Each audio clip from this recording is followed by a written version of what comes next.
According to the United Nations, India became the most populous country in the world in 2023. Can you guess where the United States of America stands in that rating? It's number 3. And America is the 4th largest country in terms of size. It takes up some 6% of Earth's landmass. Plenty of space for 335 million people who live there, right? No need to squeeze them into one region. Well, not quite.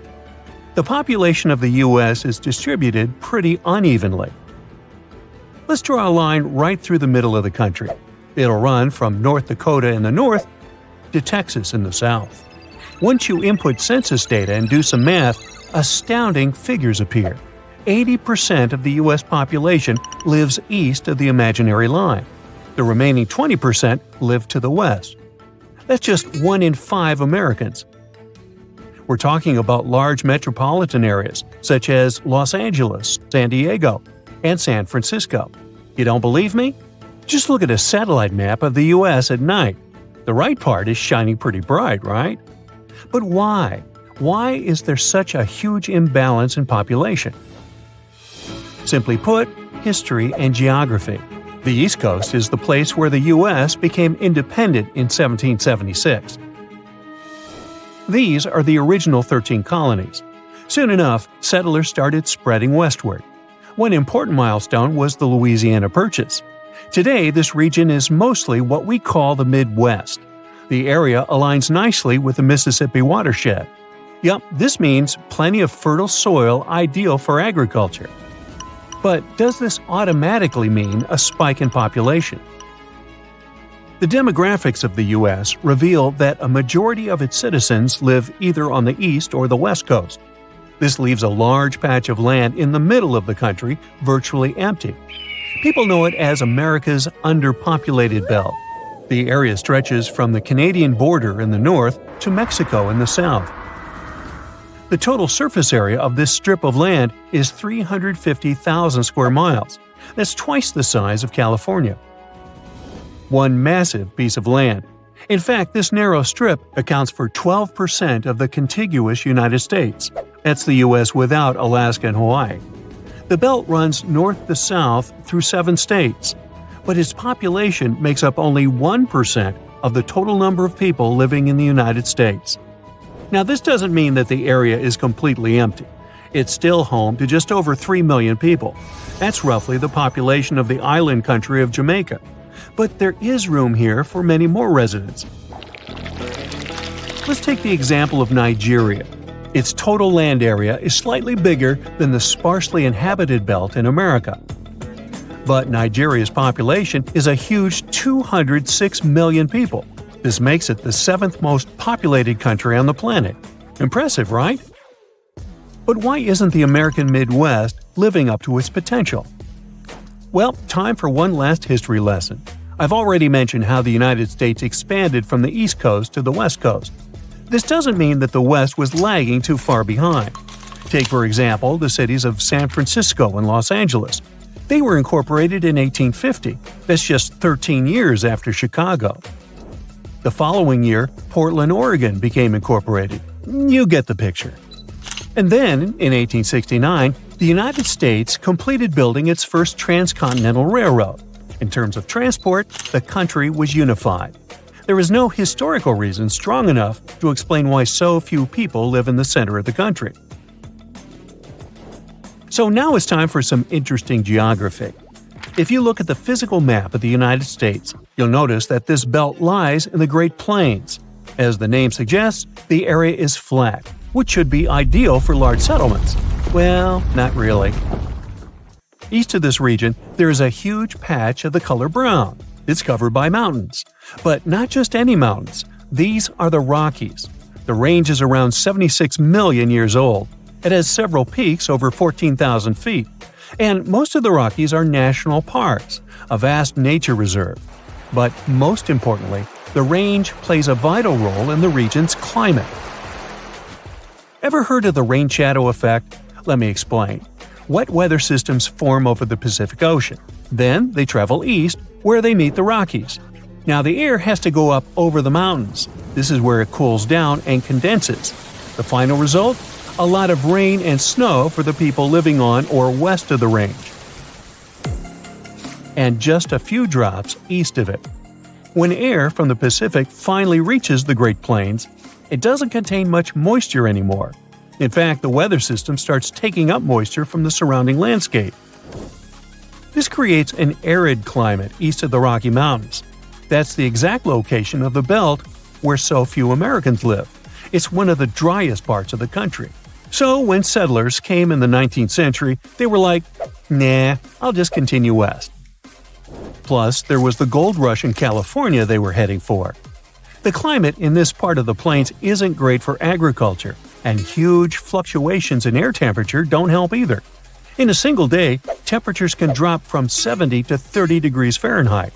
These sudden changes in outside temperature are harmful to human health. It's like stepping inside an air-conditioned room on a sizzling summer day. Not a pleasant feeling.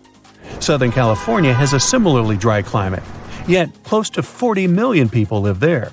This makes California the most populous U.S. state. Their secret?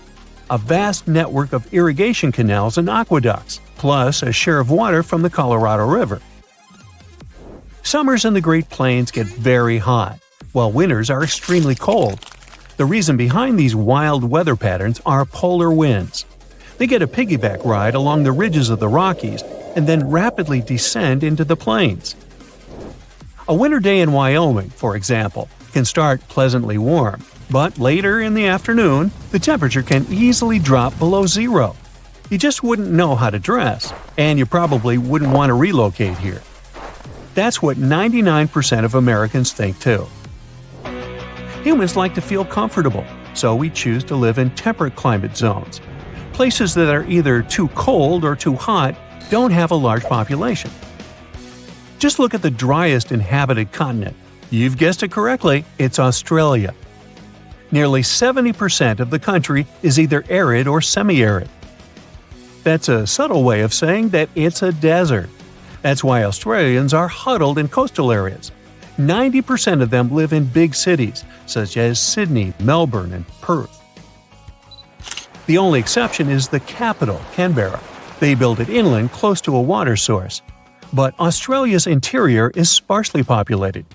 Just like in the States, there is only one major town in an area the size of 12 Lake Michigans.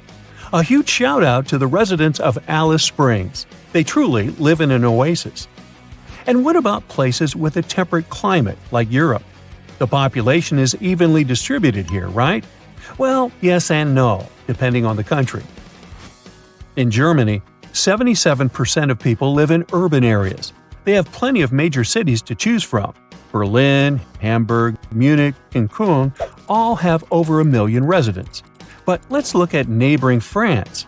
How many cities with a population over 1 million can you name? Okay, Paris, definitely. It has over 12 million residents in the metropolitan area. But now comes the staggering fact. The next two cities on the list have a population of barely 2 million, respectively. Can you notice the huge imbalance? This is the case in most large European countries. In Greece, for example, 35% of the population lives in the capital, Athens. So, the largely underpopulated center of the United States is not a unique example. America is the land of opportunities, but chances of finding a better life are greater in large cities.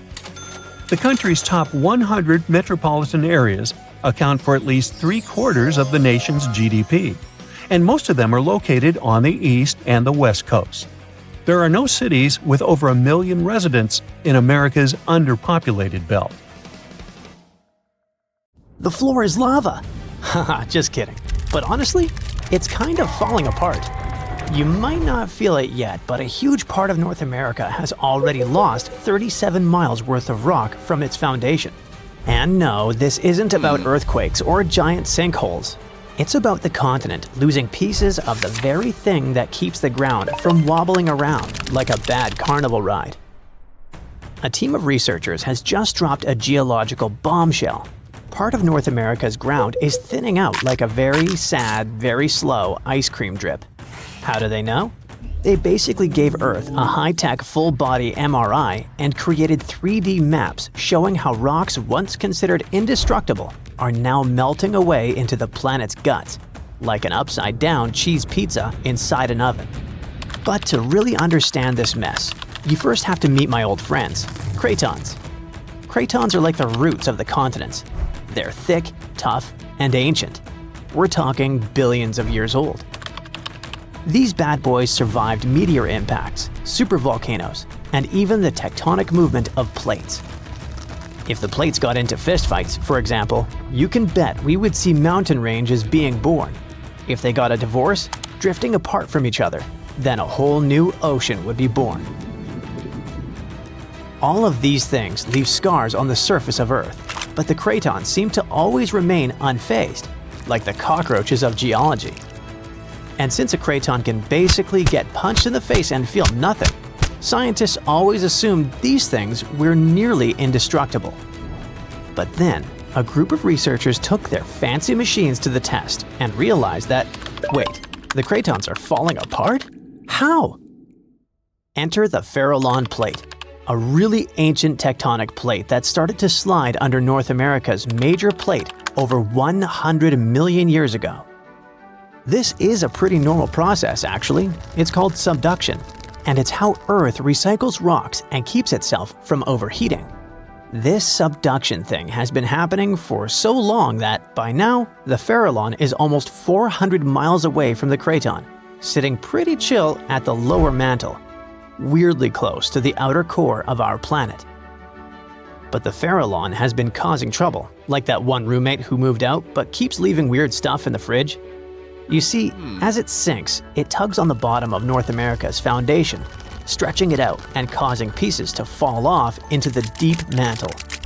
And if that wasn't enough drama, the sinking Farallon has also leaked water and carbon dioxide into the surrounding rocks, making the craton even softer and easier to shred apart.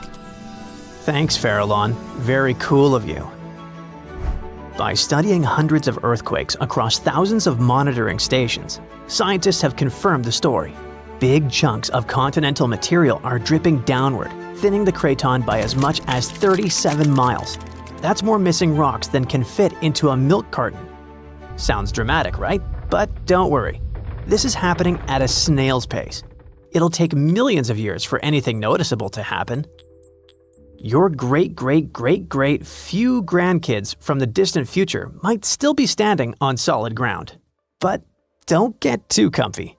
This thing may not be an urgent problem, but there's another type of sinking that's happening faster than you can say, "Help!" Here's the thing. By 2050, at least 32 major cities in the US, including New York, Baltimore, and Charleston, could be partially underwater. And guess what? This one is mostly our fault. Scientists noticed that since 2007, some cities have been sinking into the ground between 0.04 and 0.08 inches every year. Charleston, in South Carolina, is pulling ahead in the worst way possible, sinking 0.15 inches annually. Sure, these numbers sound tiny and a bit ridiculous, but Charleston is barely 9 feet above sea level. And a little sinking goes a long way when the ocean is breathing down your neck. On really bad flood days, people there have to abandon their cars and basically swim home. This whole phenomenon is called land subsidence. And when you mix sinking land with rising sea levels, you get a disaster cocktail of flooded streets, salty farmland, ghost forests, and a lot of very cranky homeowners. And it doesn't stop with just homes. Infrastructure like bridges, roads, airports, and power plants, all things we rely on daily, are also at risk of serious damage. Flooded electrical grids and sunken highways could cause billions more in economic losses and create major safety hazards for communities. Now, let's be fair. Not everything is humanity's fault. Some of this trouble dates all the way back to the Ice Age. About 12,000 years ago, massive ice sheets covered the northern US. They were heavy, like seriously heavy. The weight pushed the land down, and when the ice melted, the ground didn't just pop back up like a trampoline. Instead, it started playing a weird game of geological seesaw. The places that were squished started rising, and the places that weren't got pulled down. This whole process, called glacial isostatic adjustment, try to say that 3 times fast. But of course, humans found a way to make it worse. Groundwater extraction is a major culprit. Think of it like pulling the stuff out of the mattress. After a while, the whole thing just sags. In places like California's Central Valley, the land is dropping by up to 8 inches a year because we keep pumping out water during droughts. In cities like New York, the problem isn't just water. Skyscrapers themselves are making it worse. Yep, turns out if you stack millions of tons of concrete and steel onto soft ground, it tends to flatten. And in case you're wondering, the total mass of New York City's buildings is around 1.68 trillion pounds. That's about the same as 3.5 million statues of liberty piled up. With so much weight concentrated over a relatively small area, the underlying soils have no choice but to compress over time. And if you thought it couldn't get messier, think again. We've been building dams, which stop rivers from delivering fresh sediment to coastal areas. That sediment is kind of like Mother Nature's way of fluffing the ground back up. Without it, coastal lands are compacting like an old sponge. Plus, when wetlands are drained for agriculture or construction, the peaty soil dries out and collapses. Honestly, it's like the ground just can't catch a break. Scientists also noticed that the areas that used to be lush wetlands are now among the fastest sinking spots in the country, especially along the Gulf Coast. Louisiana, for example, is losing about a football field of land because of this mix of subsidence and rising seas. So what's the endgame here for us regular people who just want to live above sea level? Well, it's not looking great. Ghost forests, which are basically drowned woodlands, are popping up. Farmland is turning salty and unusable. And even sunny day flooding, where streets flood without any rain, is becoming a thing. Yikes! Meanwhile, over on the West Coast, California is not exactly winning either. San Francisco and Los Angeles are both sinking, which means that rising sea levels could hit them twice as hard and twice as fast. In some places like the Palos Verdes Peninsula, the ground has been sinking so fast, people over there might as well live like moles. So, is America turning into the next Atlantis? Probably not next week, but without serious action, like cutting back on groundwater pumping and planning smarter cities, at least 500,000 people are in serious danger. And the housing damage could easily rack up a jaw-dropping $109 billion by 2050. In the end, while North America isn't about to sink like a poorly made souffle, it's definitely showing some cracks in the crust. So maybe let's ease up on groundwater pumping, rethink how and where we build, and invest a little more in keeping our feet dry. After all, if the floor really does become lava someday, we're gonna wish we had at least fixed the leaks first. So, you might have heard that Yellowstone National Park is sitting on top of a giant supervolcano. That's the reason why the area can boast powerful geysers and hot springs. But it also means that underneath Yellowstone, there is an enormous magma chamber. In 2015, researchers from the University of Utah found out that this chamber was much bigger than everyone had previously thought. They even found one more reservoir with magma under the top one. Apparently, the more spacious the chambers are, the more magma they contain. Together, the two reservoirs store a glob of magma that could easily fill the Grand Canyon not once, but 11 times. But you know the most worrying thing about the magma chambers? They tend to push against the ground above them. As a result, the land in Yellowstone rises about 1 to 2 inches a year. On top of that, Yellowstone has the status of an active volcano, and its volcanic explosivity index, yes, there is one, is 8 out of 8. Such a high number means that if this volcano erupted, it would be an apocalyptic event. To put it into perspective, the eruption of Pinatubo in the Philippines in 1991, which is considered the most powerful in living memory, was given a mere 6 on the volcanic explosivity index. Ha! Loser. Now, let's figure out if there's anything to worry about.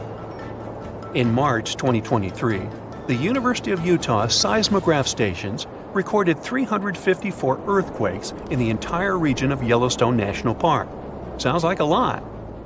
But keep in mind that the most impressive event of the month was a mini earthquake of magnitude 3.7. It was part of a swarm of 106 earthquakes that began on March 29th and continued until the end of the month. Yep, earthquakes apparently also come in swarms, so be aware. Experts say that Yellowstone's seismic activity is, well, kind of more active than usual, but it's really nothing serious. A geophysicist working at Yellowstone Volcano Observatory called Michael Pollan claims that the volcano won't erupt anytime soon. For this to happen, there must be enough magma ready to erupt beneath the surface. Whew. There should also be enough pressure to cause this magma to rise. But neither of these conditions exist today. According to the expert, Yellowstone is stable now. At the same time, Pollan and his team are keeping track of all kinds of underground activity, looking for warning signs of possible eruptions. Some of them can be the frequency of earthquakes and ground deformation. Thousands of mini earthquakes, coupled with extreme changes in the surface of the ground in that area, can be alarming. The team also monitors the temperature of the park's thermal features. That's another noteworthy sign of a potential disaster: park-wide changes in geyser activity, as well as gas and thermal emissions. So, despite the media claims that Yellowstone is due to erupt soon because the last eruption happened 70,000 years ago, that's not how volcanoes work. Experts say that it's one of the most popular misconceptions about volcanoes. They don't follow timelines. If a supereruption did happen, though, the most worrying thing for us would not be the lava flows, and not an earthquake that would most likely accompany the natural disaster. No, the worst consequence of such a supereruption would be ash and ashfall. Let's have a look at what it was like when the Yellowstone volcano erupted many years ago. There have been at least 3 supereruptions in the history of the volcano. The most powerful of them was 2,500 times more devastating than the terrifying eruption of Mount St. Helens in Washington state in 1980. As for the most recent supereruption, it was dubbed the Lava Creek eruption. It formed the Yellowstone caldera after spewing out an insane amount of dust, volcanic ash, and rock into the air. Recently, scientists have also learned about 2 other previously unknown supereruptions that happened around 9 and 8.7 million years ago. The younger of the 2 is now considered to be the largest recorded event of the whole Snake River Yellowstone volcanic province. Anyway, let's have a look at what was going on all those millions of years ago. Because I wasn't around then, so we're all assuming this stuff based on evidence. The first signs of the disaster appeared long before the catastrophe broke out. For thousands of years, the heat had been welling up from within the planet's insides. It'd been melting rock beneath the planet's crust and leaving behind huge chambers. They were filled with a pressurized mixture of semi-solid rock, magma, water vapor, and different gases, including carbon dioxide. All this scorching underground soup was expanding since more and more magma arrived with time. The land over the volcanic system was rising upward almost unnoticeably. A year before the supereruption, Yellowstone gave a warning, a burp maybe, but that long ago there was no one who could interpret these signals. Plus, those alarming processes were mostly going on underground. For example, decompression releases gas bubbles. While bursting, such bubbles can often power particular kinds of eruptions. Months before the eruption, small-scale earthquakes became more frequent and more intense. The ground in many spots all over the supervolcano got hotter than it used to be. Surface lakes and groundwater also became warmer. If people had been around at that time, they would have noticed unusual steam fogging in that area. Not long before the eruption started, the growing pressure pushed the ground over the magma chamber up. This created a dome-shaped uplift. Narrow cracks started to open along the edges of this dome. Imagine opening a bottle of soda after you've shaken it. Something like that was happening near the volcano. Think Mentos and Diet Coke. The pressure was released through the fractures when gases were bursting out from under the surface. So right before the disaster, the ground around the Yellowstone volcano lifted. Geothermal pools and geysers heated up to boiling temperatures and got more acidic than usual. The magma started to rise toward the surface. At one point, the rock roof of the magma chamber couldn't resist anymore, and the eruption kicked off. Small but constant tremors began to move the ground days before the catastrophe. But the real shaking didn't start until several minutes before the eruption. With a deafening roar, a massive column of lava and ash hurled up into the air. Within several minutes, a pyroclastic flow rushed across the area at a hurricane-force speed. Such a flow is a liquid mixture of half-solid lava pieces, volcanic ash, and hot, expanding gases. It looked like an extremely hot, toxic snow avalanche. With a temperature of about 1,300 degrees, it was burning everything in its path. The volcano kept pumping ash for days on end. For all living creatures, ash fallout was one of the most dangerous consequences of the eruption. Volcanic ash turns into glassy cement within seconds of being inhaled. Most animals didn't have a chance to survive. Even thick trees started to collapse under the weight of this dense substance. It only took a couple of days until a thick layer of ash covered huge territories.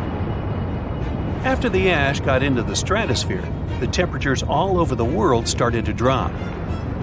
The eruption was rich in sulfur, which is an effective sunblocker. That's why it soon got so cold that there was no summer in the whole world for the next several years. Animals couldn't find food and clean water. This natural disaster, called the Gray's Landing supereruption, was colossal. That's how researchers described it in their recent studies. It affected a huge territory. The streams of lava enameled an area as large as New Jersey in scorching hot volcanic glass. It instantly sterilized the land surface, wiping out all the plant life that had been thriving there before. Now, if such an eruption were to happen these days, it would cover Colorado, Utah, and Wyoming with almost 3 feet of toxic volcanic ash. Many regions would be plunged into darkness. Even the coast, where most Americans live, would experience problems with the spread of the ash cloud. It would destroy crops and contaminate pastures, ruin power lines and electrical transformers. Well, so I'm sure you'll agree with me, it's a good thing that such a disaster isn't expected to occur anytime soon. Hey, we got enough other stuff on our plate. The ground suddenly starts shaking. Clouds of gas start forming in the sky, making it dark during broad daylight. Bits of the ground start swelling, lifting, and even collapsing. These are the telltale signs of a volcano that is bound to erupt.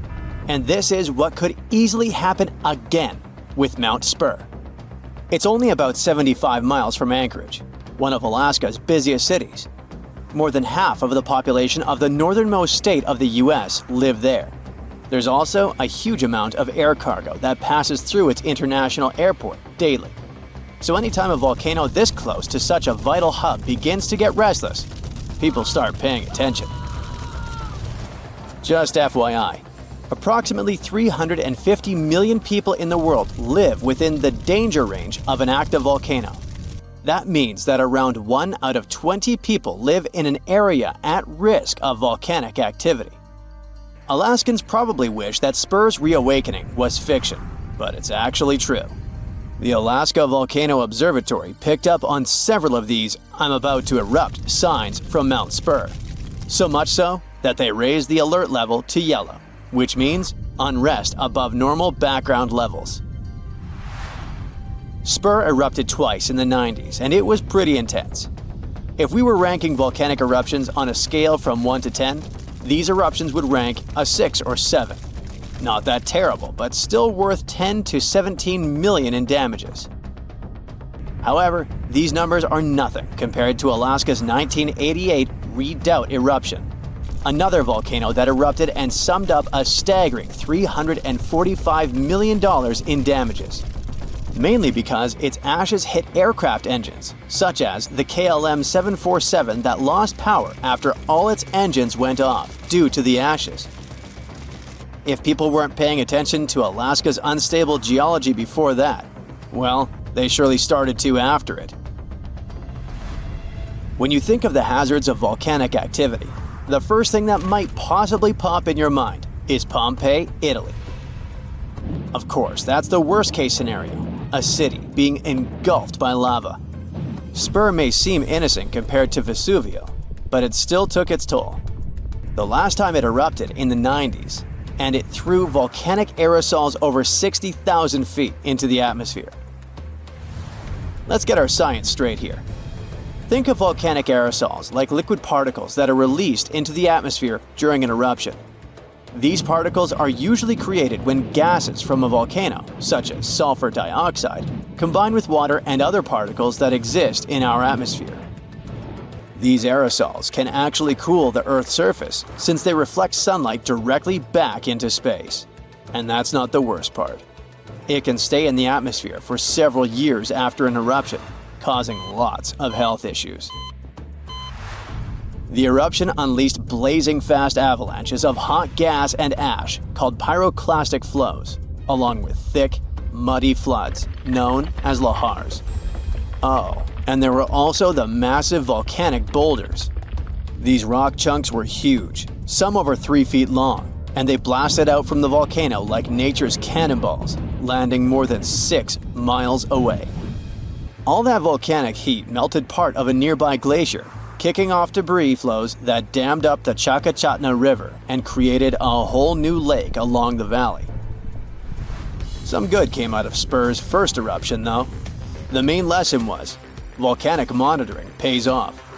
The local monitoring was able to reduce the economic damage done by the eruption, especially for a city that has an intense air traffic. Spur is deemed as dormant for the moment, but it could go off anytime soon. You see, volcanoes are classified as active, dormant, or extinct, depending on how much action they're putting on. If it's still active, it's still rumbling and erupting somewhat regularly. Dormant means it's had some recent activity, but it's still lying low for now. And extinct, that's when it's been quiet for such a long time that we figure it's done for good. One of the US's most dangerous active volcanoes is Mount St. Helens. This volcano is actually responsible for the most powerful eruption in US history. Its last blast was so intense, it threw off about 1,300 feet off its summit. Basically, the top of the mountain vanished, and if you thought Mount Spur's ash cloud was impressive, St. Helens wins the competition since it launched its ashes 80,000 feet into the sky. Eastern Washington plunged into total darkness. But it wasn't just that.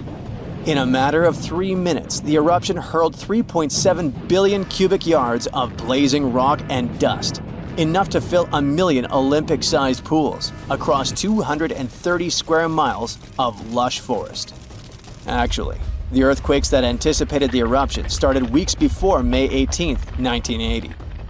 A ground shake of magnitude 5.0 went off, triggering a landslide on one side of the volcano. By the end of the official eruption date, 57 people had lost their lives. Nearly 7,000 big-game animals like deer and elk were wiped out, and millions of birds laid scattered on the burnt earth. Researchers don't think St. Helens will blow at the same magnitude again anytime soon, but they're keeping an eye on it, because this volcano is not exactly finished. By the way, the word volcano comes from the Roman name Vulcan, which was the Roman deity of fire, and they often happen at the meeting point of tectonic plates, which are the pieces of the Earth's surface that fit together like a jigsaw puzzle. The so-called Ring of Fire, located in the Pacific Ocean, is the world's danger zone when it comes to volcanoes. It contains between 750 and 915 active volcanoes. The largest volcano located in the Ring of Fire, also the largest active volcano in the world, is the Mauna Loa. It's over 13,000 feet high, and it's located in Hawaii. Researchers say that Mauna Loa has been erupting for at least 700,000 years. Its most recent eruption began on the 27th of November 2022, and it lasted until December 13th. It's been quiet since the 80s until it decided to wake up again. Thanks to constant monitoring by the Hawaiian Volcano Observatory, it didn't cause any casualties when it last erupted. Scientists have been investing big time on volcanic monitoring, not only to reduce economic hazards, but also to save lives. The most recent attempt has been to drill into volcanoes. Recently, a group of scientists went all the way to Iceland in one of the world's volcanic hotspots. There are around 33 active volcanoes in Iceland alone, but the one that is the most interesting to them the most is the Krafla volcano. The Krafla has erupted around 30 times in the last 1,000 years, and its most recent eruption was in the mid-1980s. The project named Krafla Magma Testbed, or KMT for short, is hoping to advance the understanding of how magma behaves underground. The main advantage of this drilling research is predicting the risk of eruptions, but it can also help to push geothermal energy forward. I mean, can you imagine having electricity that is run by the limitless source of volcano power? The KMT team will begin drilling holes deep into volcanic ground in 2027. They're aiming at reaching over a mile into the ground. After all, it's different to monitor lava activity when it's on the surface than when it is still below ground. This will allow researchers to listen to the pulse of the Earth, according to them. They're saying this research is as revolutionary as the first time man went to the moon. Oh, and speaking of that, I was shocked to discover that volcanoes exist all throughout the solar system. Yep, other planets and moons have volcanoes too. The largest volcano in our solar system is Olympus Mons on Mars. It's a shield volcano, much like the ones that make up the Hawaiian Islands. It's about 370 miles wide. If we transported it all the way back to Earth, it would almost occupy all of Poland. Yikes.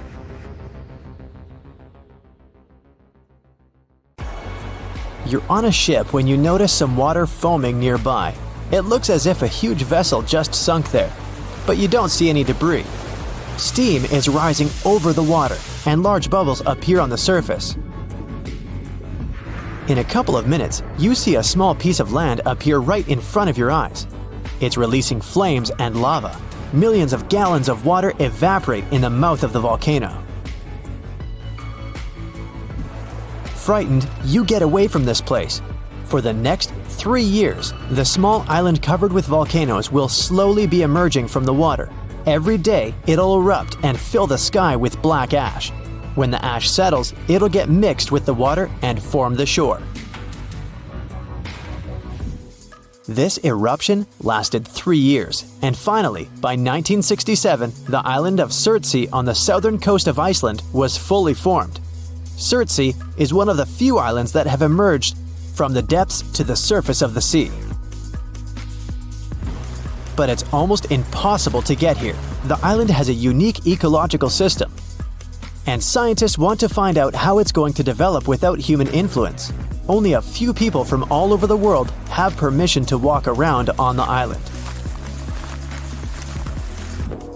For many decades, people's minds have been occupied with the mystery of Easter Island, a remote piece of volcanic soil far away in the Pacific Ocean. But our planet hosts thousands of such lonely islands. What is so peculiar about this one? The mystery is concealed not in the island itself, but giant stone statues covering it. Who created the world-famous huge stone heads? Did they serve any specific purpose? Rapa Nui, which is the name given to Easter Island by its first inhabitants, is the territory of Chile and is situated in the southern Pacific Ocean. And it is so far away that you can easily consider it one of the most distant places on the world map. The only transport that can take you there is a plane. If you want to get to this destination point, you will need to spend 5 hours on board, flying from Santiago to Easter Island. The statues carry the name Moai. They started to be carved at some point between the 13th and 15th centuries. Rapa Nui statues are easily recognized thanks to their peculiar faces. They have long noses, wide chins, rectangular ears, heavy brows, and deeply set eyes. It is quite curious that the nostrils curl in the way fish hooks do. Firstly, people thought that the statues were made up only by their heads. But surprisingly, it turned out that there are full bodies that are attached to the heads. It was discovered during excavations in May 2012. The bodies were just hidden underground. Still, the heads of the statues, visible from the first site, make up 3/8 of each statue's size. As for the arms, they were carved against the bodies, resting in different positions. Most statues, 834 out of 887, were carved from the material called tuff, which is, in fact, compressed volcanic ash. Curiously, all the statues except one faced inland. It means their backs are turned to the ocean. Perhaps the reason for that was the belief that the statues were the protectors of the villagers. That's why they overlooked the settlement. The only statues not fitting into this pattern can be found at Ahu Akivi, a sacred place for the people of Rapa Nui. People keep wondering how the statues of such a huge weight have been distributed all around the island.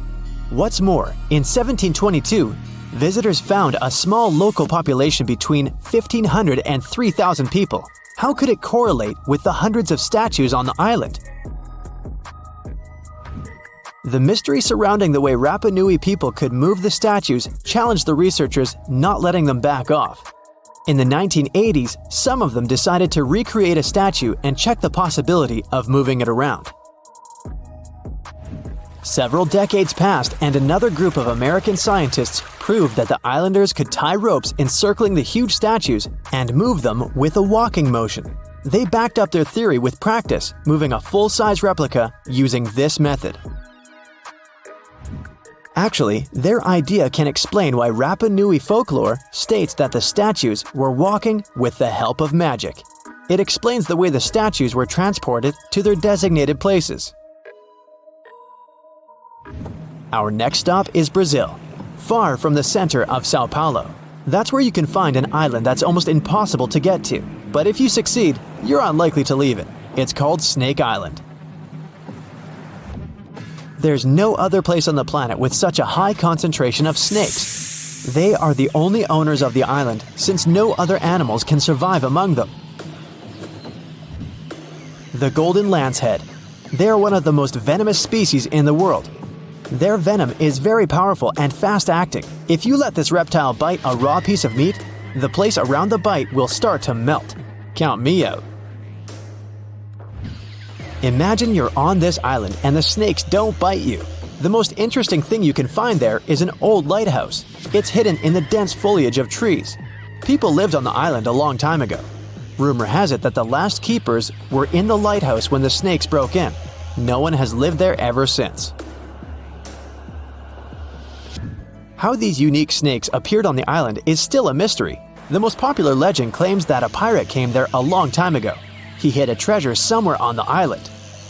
Then, he left the snakes in the spot where the chest was hidden. The pirate hoped the reptiles would scare people away from his gold coins and jewelry. Since then, a few snakes have managed to increase their population thousands of times. And some of them, reportedly, are wearing jewelry. No, not really. Even if you wanted to get to the island for some reason, the patrol services would stop you. Only a few people in special protective suits can get there to conduct scientific research. Susie gets here on a small boat. As soon as she steps on the ground, she turns on the live broadcast on her phone. She records dolls hanging on trees all over the island. They have different clothes, different sizes, and faces. There are about a dozen creepy toys on every tree. Rain and hot sun deform the toys' faces. They are covered with moss and greenery and have taken eerily scary forms. There are rumors they come to life at night. Wanna check? One of the subscribers writes, "No problem," Susie agrees. The sun is going down below the horizon. Darkness falls on the forest. Susie is wandering among the trees. The moon lights her way. She makes a fire to get warm. At this moment, she hears a strange sound. She notices some movement out of the corner of her eye. The phone turns off. Susie looks up and sees one of the dolls, lit up by the flames, is turning its head in her direction. Susie screams and runs away from this place. Of course, the doll didn't move. You can notice a little bird sitting behind the toy's head. A few days later, Susie found out that one of the Mexico City locals had moved to the island in the 50s and filled it with toys. He collected dolls from landfills and canals around the island. He spent several days decorating every tree. In the beginning, it looked strange and exciting for tourists. Then, as the dolls began to age and rot, this place became more attractive for people. There are several legends about the reasons for his obsession. Okay, Susie's had enough of these mysteries and creepy places. Now she wants to admire something majestic that was created by nature. She arrives in California's Sequoia National Park, where the most giant trees in the world grow. She's looking with an open mouth at the biggest tree in the world, a giant sequoia. Its name is General Sherman, and it's about 2,000 years old. The volume of this tree is almost half the size of an Olympic swimming pool. Despite its age, it's not the oldest one. There are redwoods in the park that appeared 3,000 years ago. And the tallest tree in the world grows here, in California. It's a redwood that belongs to the sequoia family. It's called Hyperion. This is 1/3 of the Eiffel Tower's height. Just imagine what kind of view you can see from the tree's top. Now Susie is on the island of Madagascar. She's going to see unique baobab trees. They look like something has ripped them out of the ground, turned them upside down, and shoved them back in. Baobabs are some of the most beautiful trees in the world. Most of them are here in the Alley of Baobabs, but you can also find them in Australia and South Africa.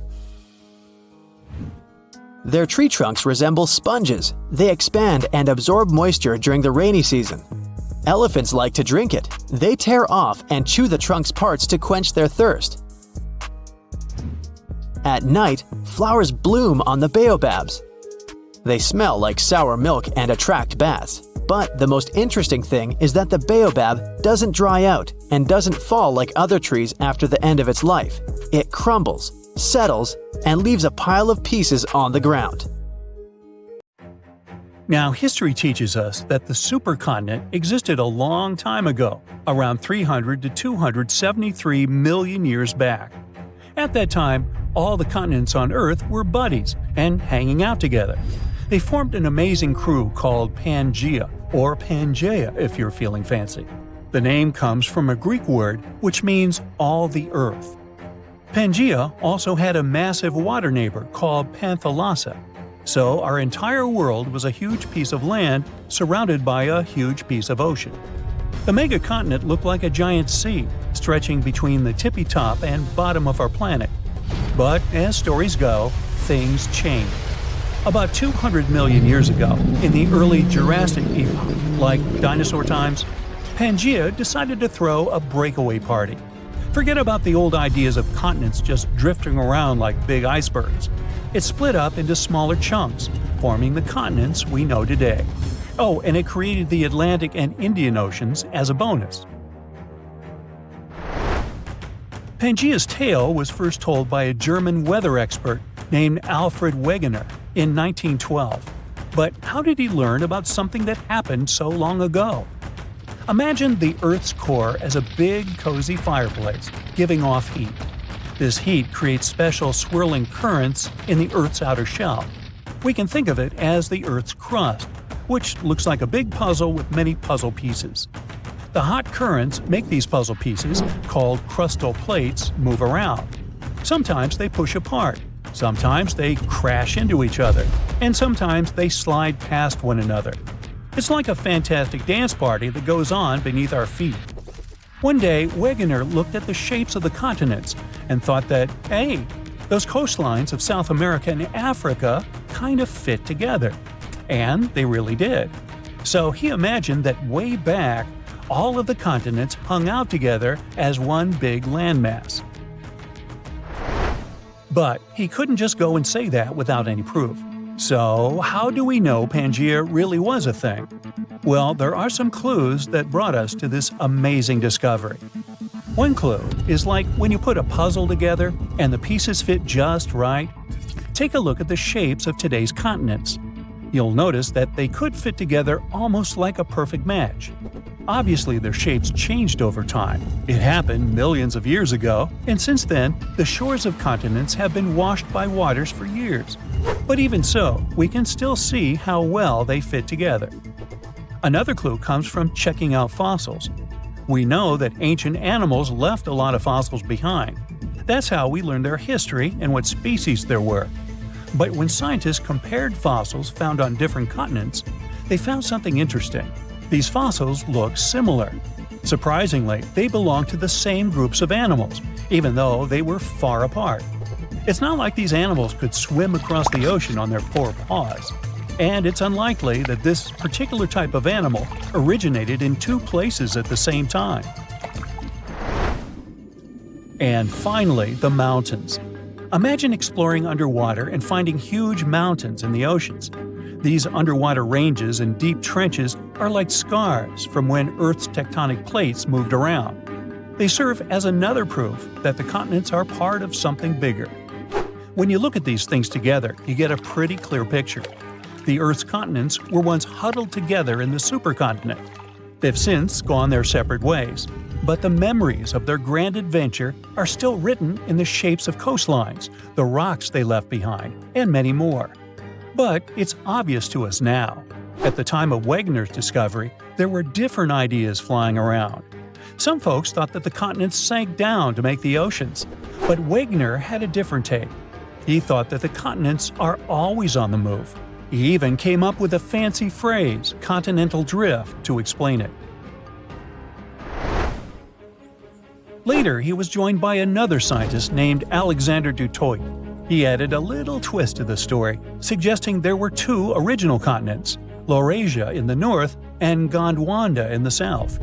But the real party didn't start until the 1960s, when scientists figure out the secret ingredient in this recipe, plate tectonics. And finally, this theory explained everything Wegener and du Toit talked about. Wegener's theory was proven correct after 50 years. As time passed, we learned more and more about our planet. We found out that the Earth used to have multiple supercontinents. Before Pangaea, there was a megacontinent called Rodinia around 1 billion years ago. And later on, Pangaea joined the scene about 600 million years ago. What's interesting is that the continental drift story is far from over. Our continents are always on the move. Africa is giving Europe a friendly bump, and Australia is playing a game of bumper cars with Southeast Asia. You know what's on the horizon? Another supercontinent. So, how will this next supercontinent come together? Well, there are 4 major possibilities: Novo Pangaea, Pangaea Ultima, Orica, and Amasia. These might sound like superhero names, but they're actually ways the puzzle pieces could fit. Let's look at them all. First, Novo Pangaea. You know how there's the Atlantic Ocean on one side and the Pacific Ocean on the other? Well, if these oceans keep doing what they're doing now, the Atlantic will keep opening up while the Pacific squeezes in. If that happens, the Americas, North and South America, will give each other a big high five. And Antarctica, that icy land way down south, will join the fun too. It'll be drifting northward. Next, Pangaea Ultima. In the future, the Atlantic Ocean might get tired of being so wide. It might decide to slow down and shrink a bit. The Americas and the northward drifting Antarctica will probably crash into Africa and Europe. And just like that, a brand new supercontinent forms. There are these spots where the ocean floor is sliding underneath the land. It's like a secret underwater passage. These spots are called subduction zones. So if these secret tunnels will be spreading and spreading all along the east coast of the Americas. The Americas, Europe, and Africa might come together again. and they'd form a supercontinent. This supercontinent would be surrounded by the Pacific Ocean. The next possible supercontinent is Orica. In this scenario, the Pacific and Atlantic Oceans might decide to take a nap and close up. But don't worry, because when one door closes, another opens. In this case, a whole new ocean would pop up to replace them. Imagine a big crack in the ground cutting through Asia, like a zipper opening up. This crack is called the Pan-Asian Rift, and it would become a brand new ocean. With this new ocean comes a new supercontinent, Orica. Australia is currently drifting northwards, like it's trying to find a nice spot at the center of our planet. East Asia and the Americas might join in from both sides. After that, Europe and Africa might link up with the Americas, and boom, Orica. And finally, Amasia. It might form if some of the tectonic plates go north. They can take continents like Africa and Australia along for the ride. They'll be hanging out around the North Pole. All the continents except Antarctica might come together. And even though they might gather around the North Pole, they won't close off the oceans. The Atlantic and Pacific Oceans would still be open for business. How this grand reunion happens depends on the Earth's tectonic movements. So far, we believe that Novo Pangaea is the most likely scenario. It also depends on what exactly happened to Pangaea after it broke apart. And when the new supercontinent appears, what's going to happen with the weather? How will the ocean behave? And what about the animals and plants? These questions all light up our minds. Who knows? Maybe someday our descendants will look at the world map and see this incredible journey come full circle. So keep asking curious questions and stay tuned for the next 100 million years. So, does the mysterious Devil's Gardens in the Amazon rainforest ring any bells? Don't worry, it's not some spooky phenomenon. It's the work of some tiny but mighty insects called the lemon ants. These ants inject a natural herbicide, formic acid, into any other plant that is not the tree species that they call home. By doing this, they create a space for their treehouse saplings to grow, allowing the ant colony to expand as it occupies new nesting sites in the saplings. That's some efficient gardening, if you ask me. But don't be fooled. These devil gardens are not just a bunch of boring old trees. In fact, they are botanical anomalies that grow very slowly every year, and some of them are over 800 years old. Who knew ants could create such impressive and long-lasting structures? Of course, the rainforest is still one of the most diverse ecosystems on Earth, with a remarkable diversity of plant life.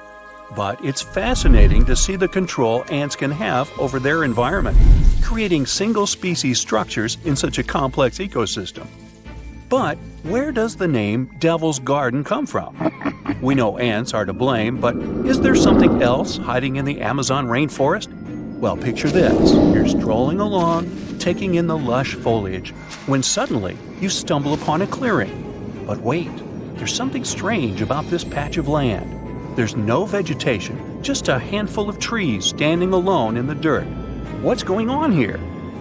It's easy to understand why people came up with this name after seeing the weird stretch of vegetation. And as humans do, they came up with quite an impressive legend to back up the story.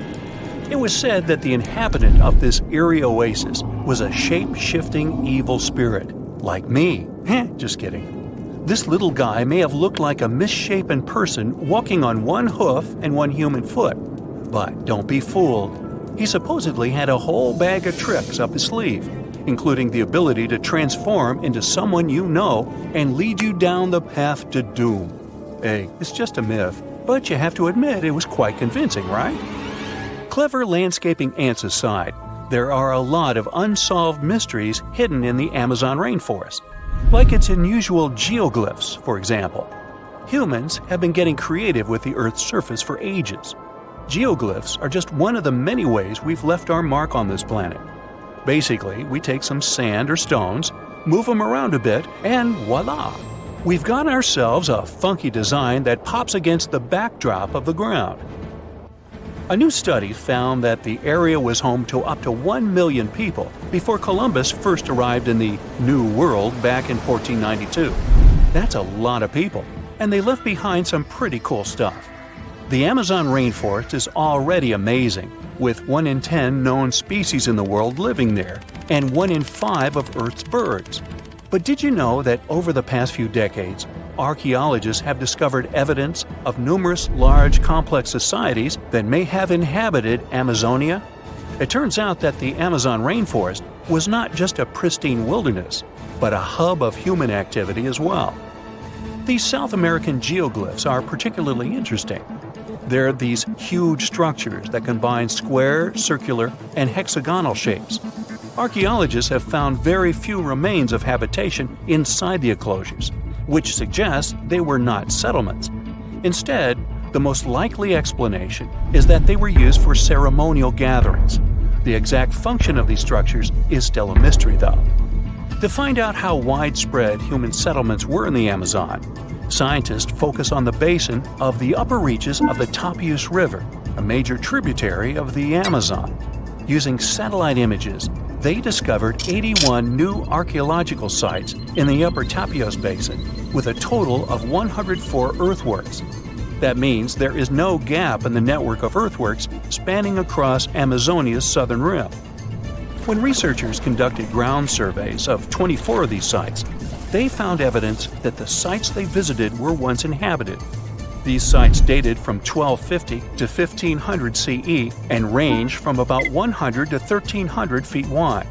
The largest were typically hexagonal fortified settlements, suggesting a certain degree of planning and uniformity in their construction. Based on the size and distributions of the earthworks, the researchers suggested that similar settlements may have extended over about 154,000 square miles of the southern rim of the Amazon, supporting a population of between 500,000 and 1 million people in late pre-Columbian times. Of course, the new study doesn't mean the Amazon rainforest was ever a teeming megalopolis. It's still mostly uncharted, so we have no idea how pre-Columbian populations were distributed across Amazonia. But it's exciting to learn about these ancient societies and the cool things they left behind. The scientists plan to do more excavations in the upper Tapias Basin to refine their understanding of the cultural developments there. Who knows what they'll find next? Maybe a lost city full of treasure and adventure. Also hidden in the vast habitat of the Amazon is this next quirky creature. Ever heard of the Amazon pink river dolphins? Unfortunately, there is still so much we don't know about them. First things first, though, let's talk about what they look like. So picture this, a small, light-colored dolphin with a pink nose and lips. They're the Barbie of dolphins.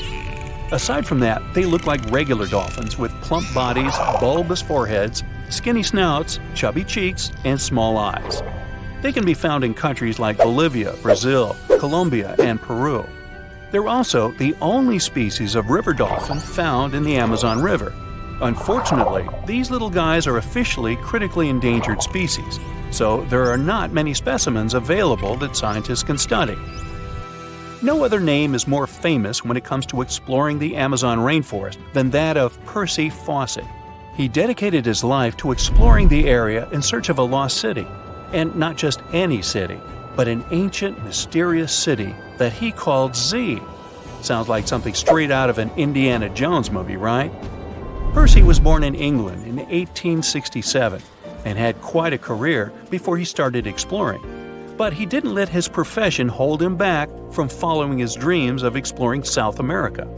In fact, he made 7 expeditions to the Amazon between 1906 and 1924, each time getting closer to uncovering the secrets of Z. Now, let me tell you a little bit about how large the Amazon rainforest is. How big is it? I asked myself. It's so big that you could fit the whole of the UK and Ireland into it a whopping 17 times. That's a lot of trees and animals to navigate through. But Percy was up for the challenge. Despite his best efforts, Percy never found the lost city of Z, and sadly, he disappeared during his final expedition in 1925. But his legacy lived on through the years, inspiring many to become archaeologists and explorers themselves. In fact, a book called The Lost City of Z was written about Percy's adventures and was even made into a movie. It's not all hidden mysteries and wild nature out there. There are around 1 million indigenous folks living their best lives in the Amazon rainforest. That's right, they hunt, fish, farm, and even have access to Western medicine and education. But here's the kicker. Not all of these folks are keen on socializing with outsiders, and can you blame them? For years, loggers, miners, and ranchers have been, shall we say, behaving badly toward these communities. It's no wonder that some tribes have chosen to stay isolated and protect themselves from the dangers of the outside world. In fact, in 2018, Brazilian authorities were able to snap a photo of a man dubbed the Indigenous Man in the Hole. He's the last remaining member of his tribe. But don't feel too bad for him. He's doing just fine on his own and has made it pretty clear that he's not interested in outside visitors. The authorities still leave him some seeds and tools though, so it's not all bad news.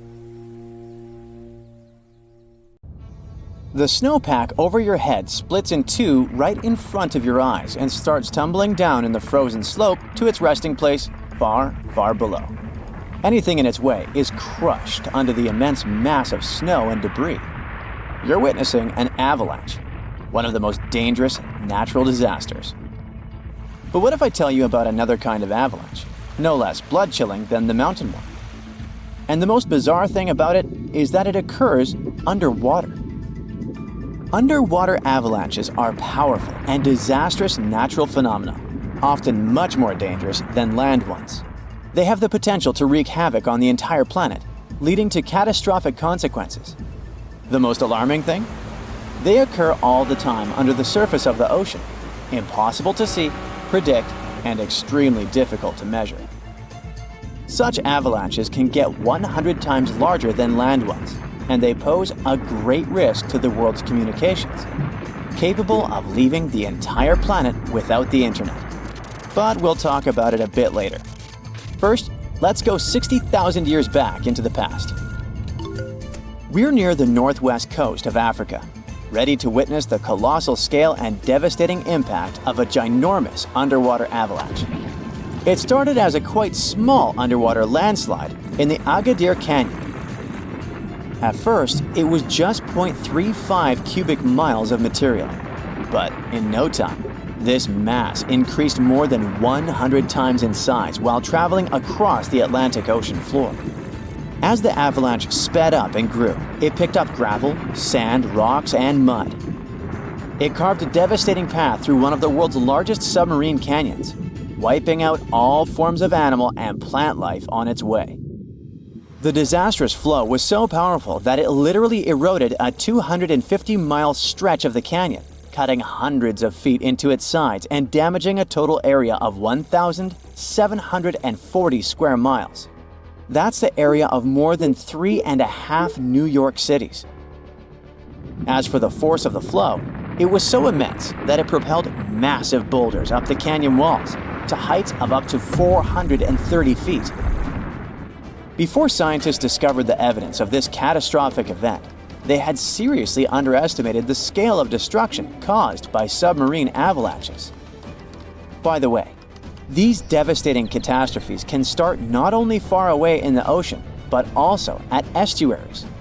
Let's go back to 14 January 2020 and see for ourselves. A turbidity current, a rapid, downhill flow of water containing a lot of sediment, rushed more than 680 miles from the Congo River estuary in the deep sea. This current appeared due to two factors: terrible flooding along the Congo River in late December 2019 and unusually large spring tides. This resulted in an avalanche of sand and mud. Its volume was equivalent to 1/3 of all the sediment produced annually by all the rivers in the world. This sediment avalanche accelerated, increasing in speed from 17 feet per second in the upper part of the Congo Canyon to 26 feet per second when it reached the end of the channel, almost 700 miles away from the coastline. This route made it the longest avalanche of sediment ever measured on our planet. 2 days later, the flow reached the deep ocean. The avalanche broke 2 seabed telecommunication cables, cutting internet data speeds all the way across West, Central, and South Africa. Now, before this disaster, scientists considered that measuring powerful deep-sea avalanches was impractical. But the sediment flow in the Congo Canyon could be monitored directly, finally allowing researchers to assess how major river floods connected to the deep sea. They also concluded that how often underwater avalanches occurred depended on where the observer was. Seafloor canyons that are close to river mouths can experience several tiny avalanches per year.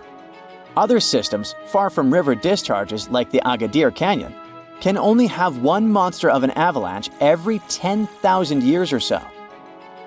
You're likely wondering, what can trigger an avalanche under the surface of the ocean?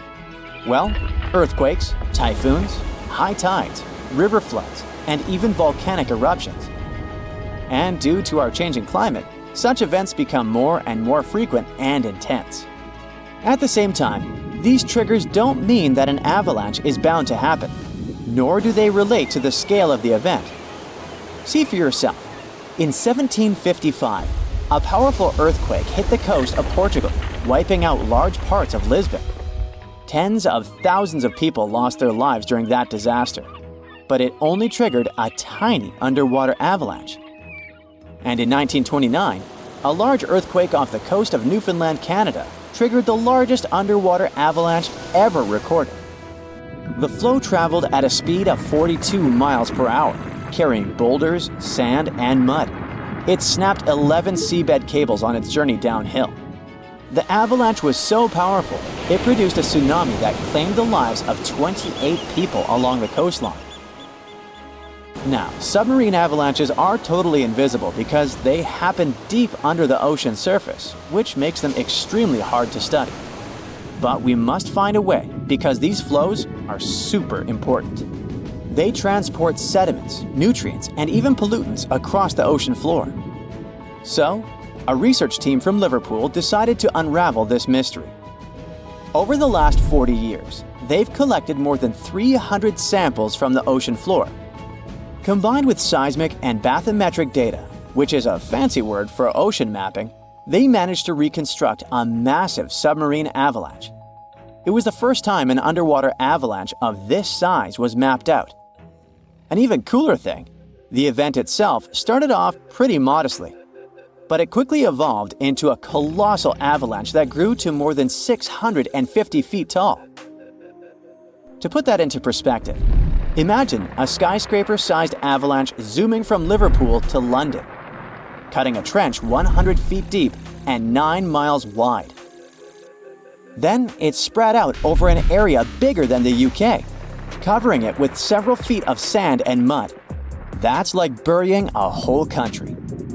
These findings are actually a big deal because they show that even a small underwater landslide can turn into something massive and super destructive.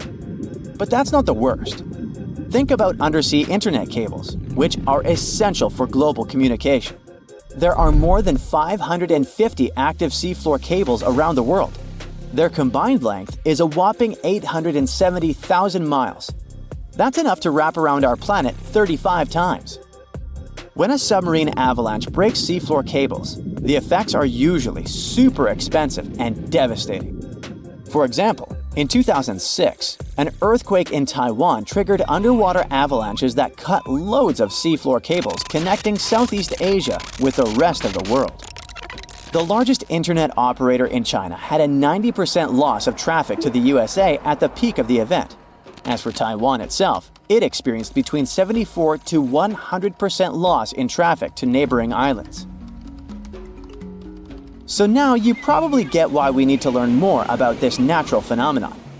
Luckily, researchers at Tulane University have found a way to study it in 3D. Previous studies only looked at submarine avalanches in 2D, which didn't give the full picture of how they actually behaved. The new research focused on how underwater flows interacted with mini basins, natural features on the ocean floor that look like shallow bowls. Despite being called mini, these bowls can be huge, up to 4 square miles. When turbidity currents flow into these mini basins, they don't just stop. No, they hit the far side and curl back around like water eddies in a stream. These swirling flows move the sediment around before it settles on the ocean floor.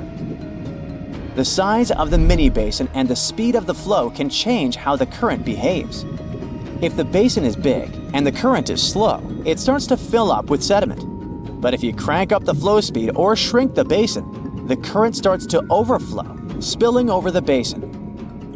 To study all this, the researchers created a mini version of a mini basin in a pool and used different speeds of flow to simulate turbidity currents.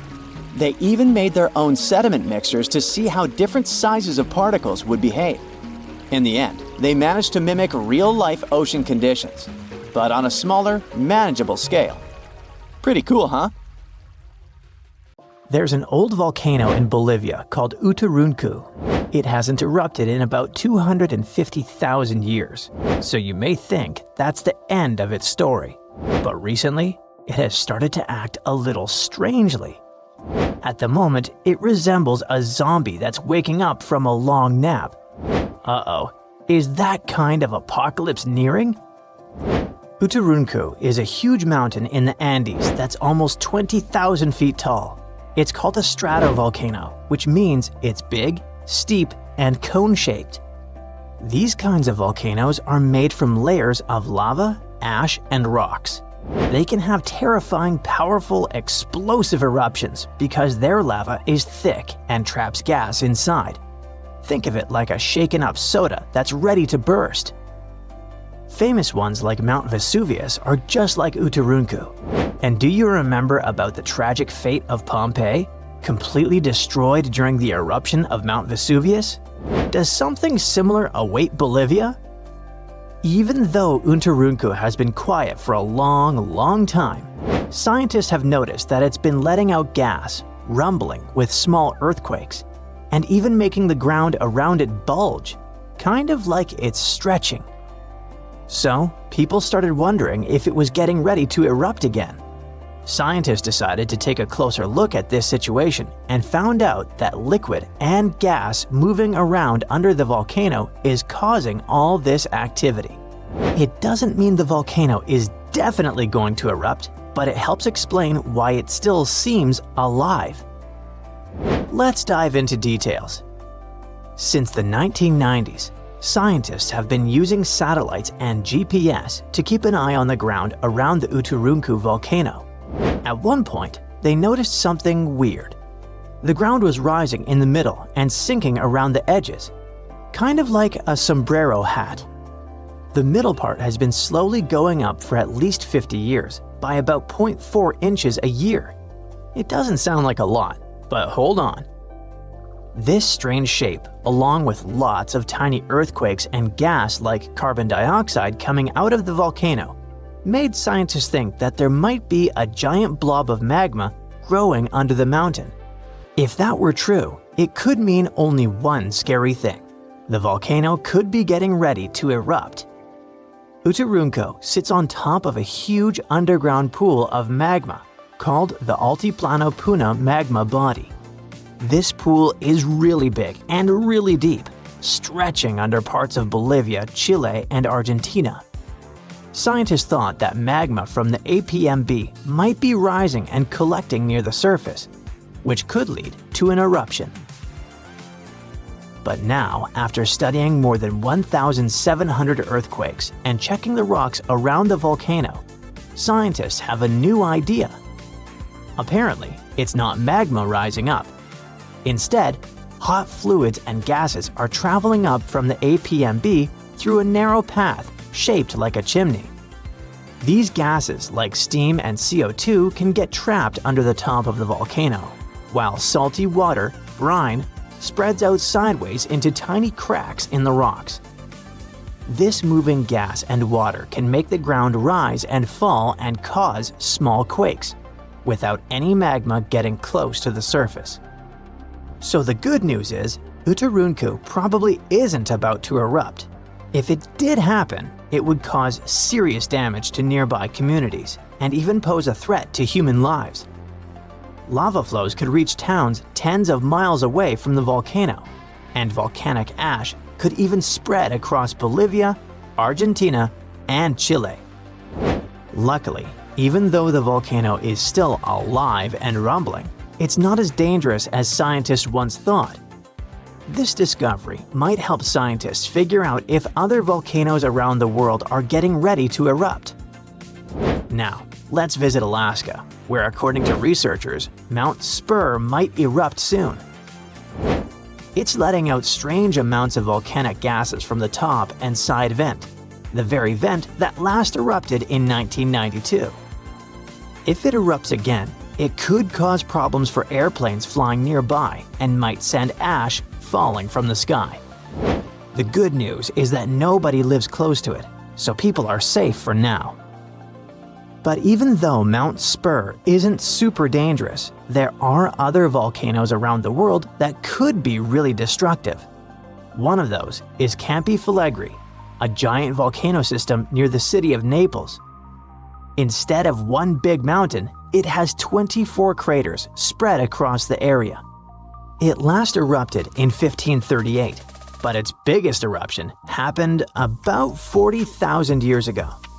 That explosion covered the whole Mediterranean region in ash and made temperatures drop by up to 16.2 degrees Fahrenheit in Eastern Europe, which led to a very cold volcanic winter. If Campi Flegrei erupted again today, it could be very dangerous. It might cover Naples and nearby places in ash, causing earthquakes and landslides, and create air pollution and acid rain. Scientists are keeping an eye on it, especially after a 4.4 magnitude earthquake shook the area in March 2025. But the good news is there's no sign that magma is rising to the surface right now, which means an eruption isn't expected soon. Still, since Italy has a lot of volcanic activity, experts continue to watch it carefully. Mount Vesuvius is also in Italy and is one of the most famous volcanoes in the world. It's known for its huge eruption in 79 CE that buried the Roman cities of Pompeii and Herculaneum.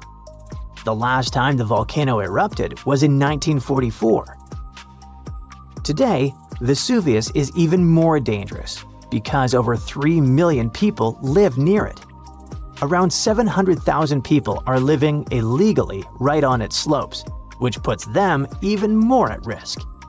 If the volcano erupts again, it could send rocks and ash flying through the air at nearly 100 miles per hour and cause major destruction, possibly even wiping out Naples. And still, scientists believe a big eruption from Vesuvius probably won't happen for a few hundred more years. But since it's still an active volcano, researchers continue to monitor it. Cumbre Vieja is a volcano on the island of La Palma, which is part of the Canary Islands. It last erupted in 2021. During that eruption, lava poured out of the volcano and flowed all the way to the sea. It destroyed over 3,000 homes, but luckily, thousands of people were safely evacuated, so it wasn't as bad as it could have been. In the past, scientists were worried that a huge eruption could cause the entire western side of the volcano to break off and crash into the ocean. This could create a mega tsunami, sending massive waves hundreds of feet high across the Atlantic Ocean. But more recent studies have shown that this is very unlikely to happen. Mount St. Helens is a volcano in Washington State in the United States. It had a massive eruption in May 1980 that ended the lives of 57 people. That eruption also caused the biggest landslide ever recorded. Hot, pressurized magma exploded from the volcano, shooting ash 15 miles into the sky. Ash covered a huge area, and around 230 square miles of land was destroyed. Mount St. Helens is still active and is expected to erupt again someday, possibly even in our lifetimes. But experts say it's not likely to have another huge sideways blast like the one in 1980, thanks to a deep crater that is now formed at the top. It will change the way the volcano might erupt. Popocatépetl is a big, active volcano in Mexico. It's been slowly erupting on and off since the early 2000s. It's really close to a lot of people. just 40 miles from the Mexico City metropolitan area, which has about 22 million people, and 30 miles from Puebla, which is home to about 6 million inhabitants. If Popocatépetl had a huge eruption, it could cover Mexico City in thick ash as much as 8 inches deep. That ash could block drains, mess up the water, and even stop the electricity from working. Even worse, fast-moving lava and super hot flows, called pyroclastic flows, could rush down the mountain and destroy towns nearby. The volcano was quiet for 50 years, but now it rumbles and shakes pretty often. There have been over a dozen small eruptions, including some as recent as February 2024. Some nearby places got covered in ash, but scientists say this isn't too surprising, and they're keeping a close eye on it. See how the Antarctic Peninsula looks just like South America, but upside down? This isn't just a coincidence. It's the ghost of a 30-million-year-old breakup. These continents were once connected, but their divorce gave birth to an ocean current so powerful it was capable of completely freezing Antarctica and shaping its landscape. Here's how it went down. Tectonic plates pulled a sneaky move and cracked open a ridiculously narrow passage in the ocean, about only 500 miles wide, forcing 4.5 trillion cubic feet of water to flow inside this geological straw. This was the birth of an ocean current stronger than the Amazon River. This ocean current, called the Antarctic Circumpolar Current, by the way, flows in a circular motion, going clockwise because of the strong winds that blow over there. This circular motion around Antarctica caused erosion, shaping the landmass of the continent into a circle, except for that stubborn peninsula, which is being slowly dragged east like a kid refusing to leave a playground. Wait, South America and Antarctica used to be one? Yep, a long time ago. South America, Australia, and Antarctica were all part of a supercontinent called Gondwana, which also included Africa at some point.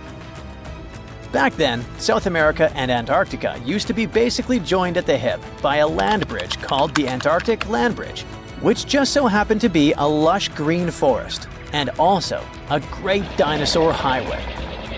Yeah, you heard it right. Dinosaurs. A 95-million-year-old dino, whose name I can't pronounce, sorry, was discovered in Australia, and scientists found out it had actually been a distant cousin of Argentina's Sarmientosaurus. Same jaw, same chisel teeth, same everything. These guys were like identical twins, separated by an ocean. How?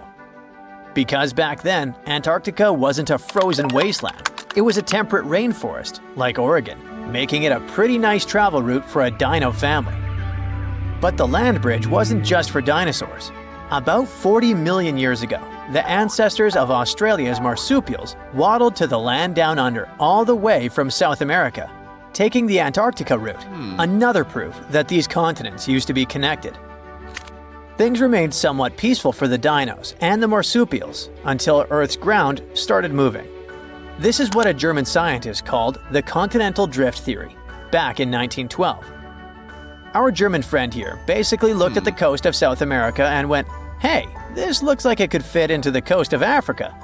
Like a scientific Sherlock Holmes, he noticed what others had overlooked for centuries. The continents were clearly pieces of a larger puzzle. And he was right. Here's the deal. Planet Earth is made of many layers of rocks and metals, like a cosmic onion. The outermost layer, the lithosphere, is divided into pretty solid tectonic plates that move atop a layer of softer, somewhat molten rocks, like slippery ice.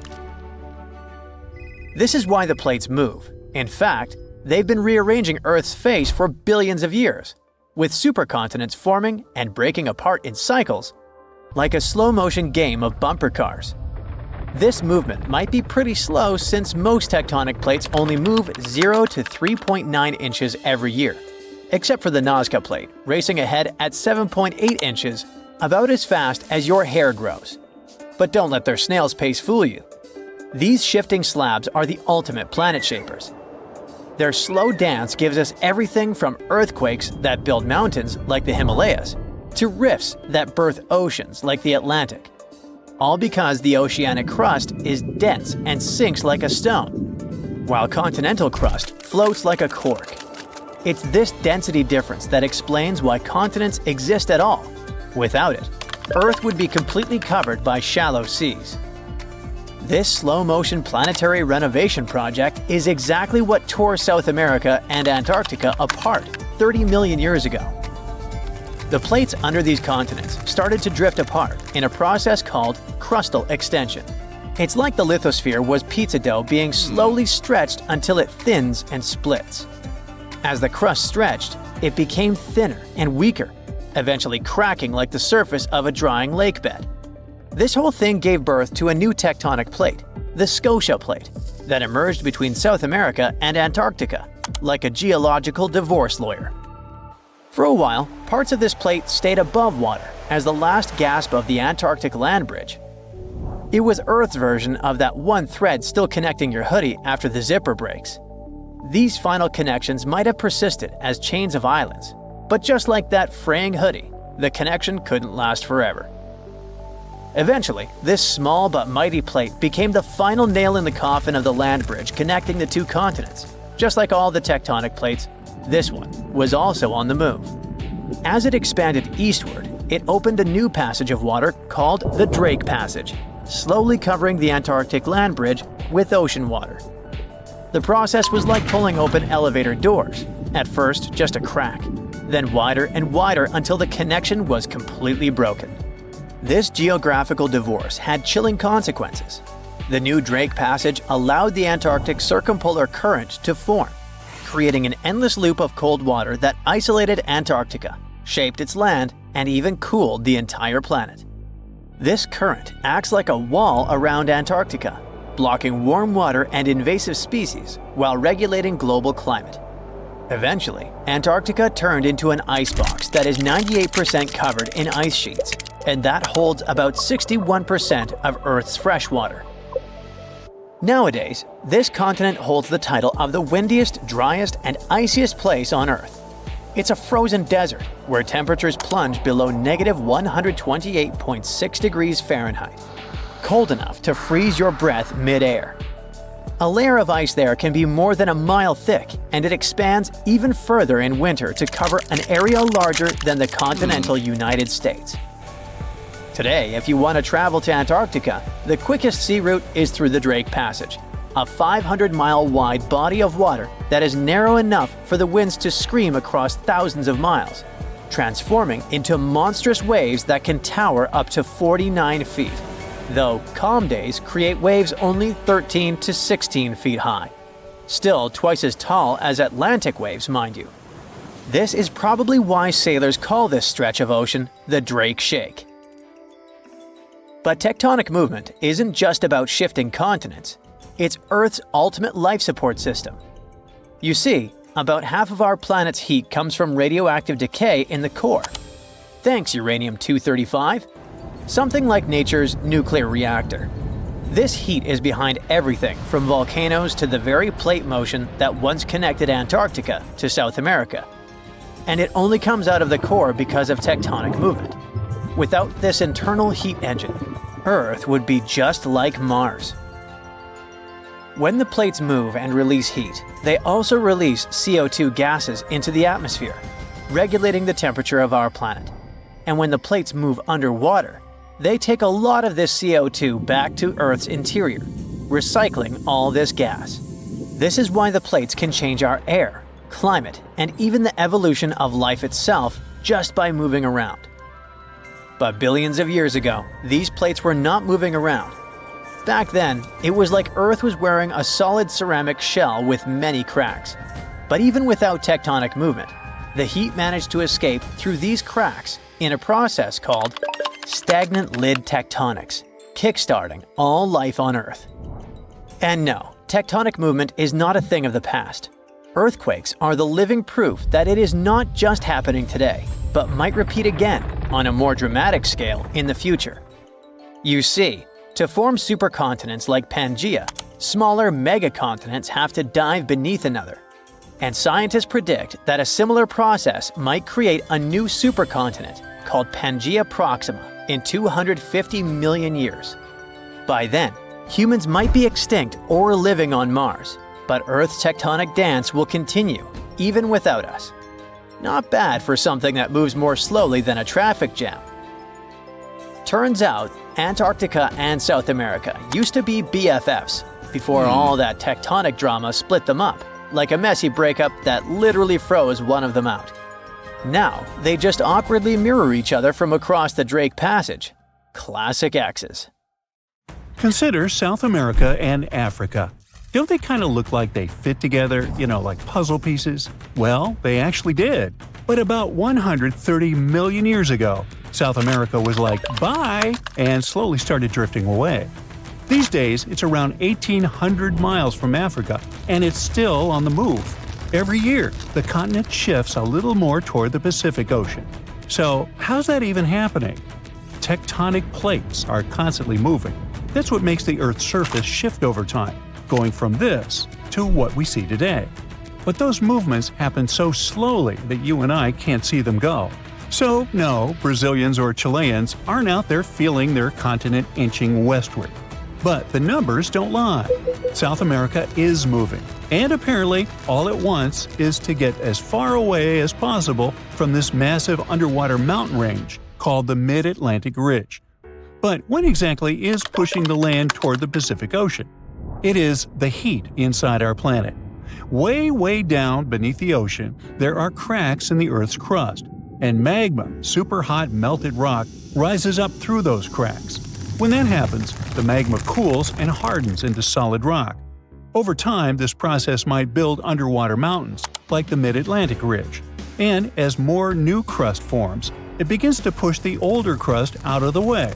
In the process, tectonic plates and the continents riding on top of them get pushed along. Now, on the other side of South America, over by the Pacific, there is the Nazca Plate. It's heavier and it's moving eastward. Since it is denser, it is sliding underneath the South American plate. This entire process is called subduction, and it's happening at a rate of about 3 inches per year. By the way, the collision between these two plates is what's behind all those breathtaking volcanoes scattered throughout the Andes, and it's also making the continent move.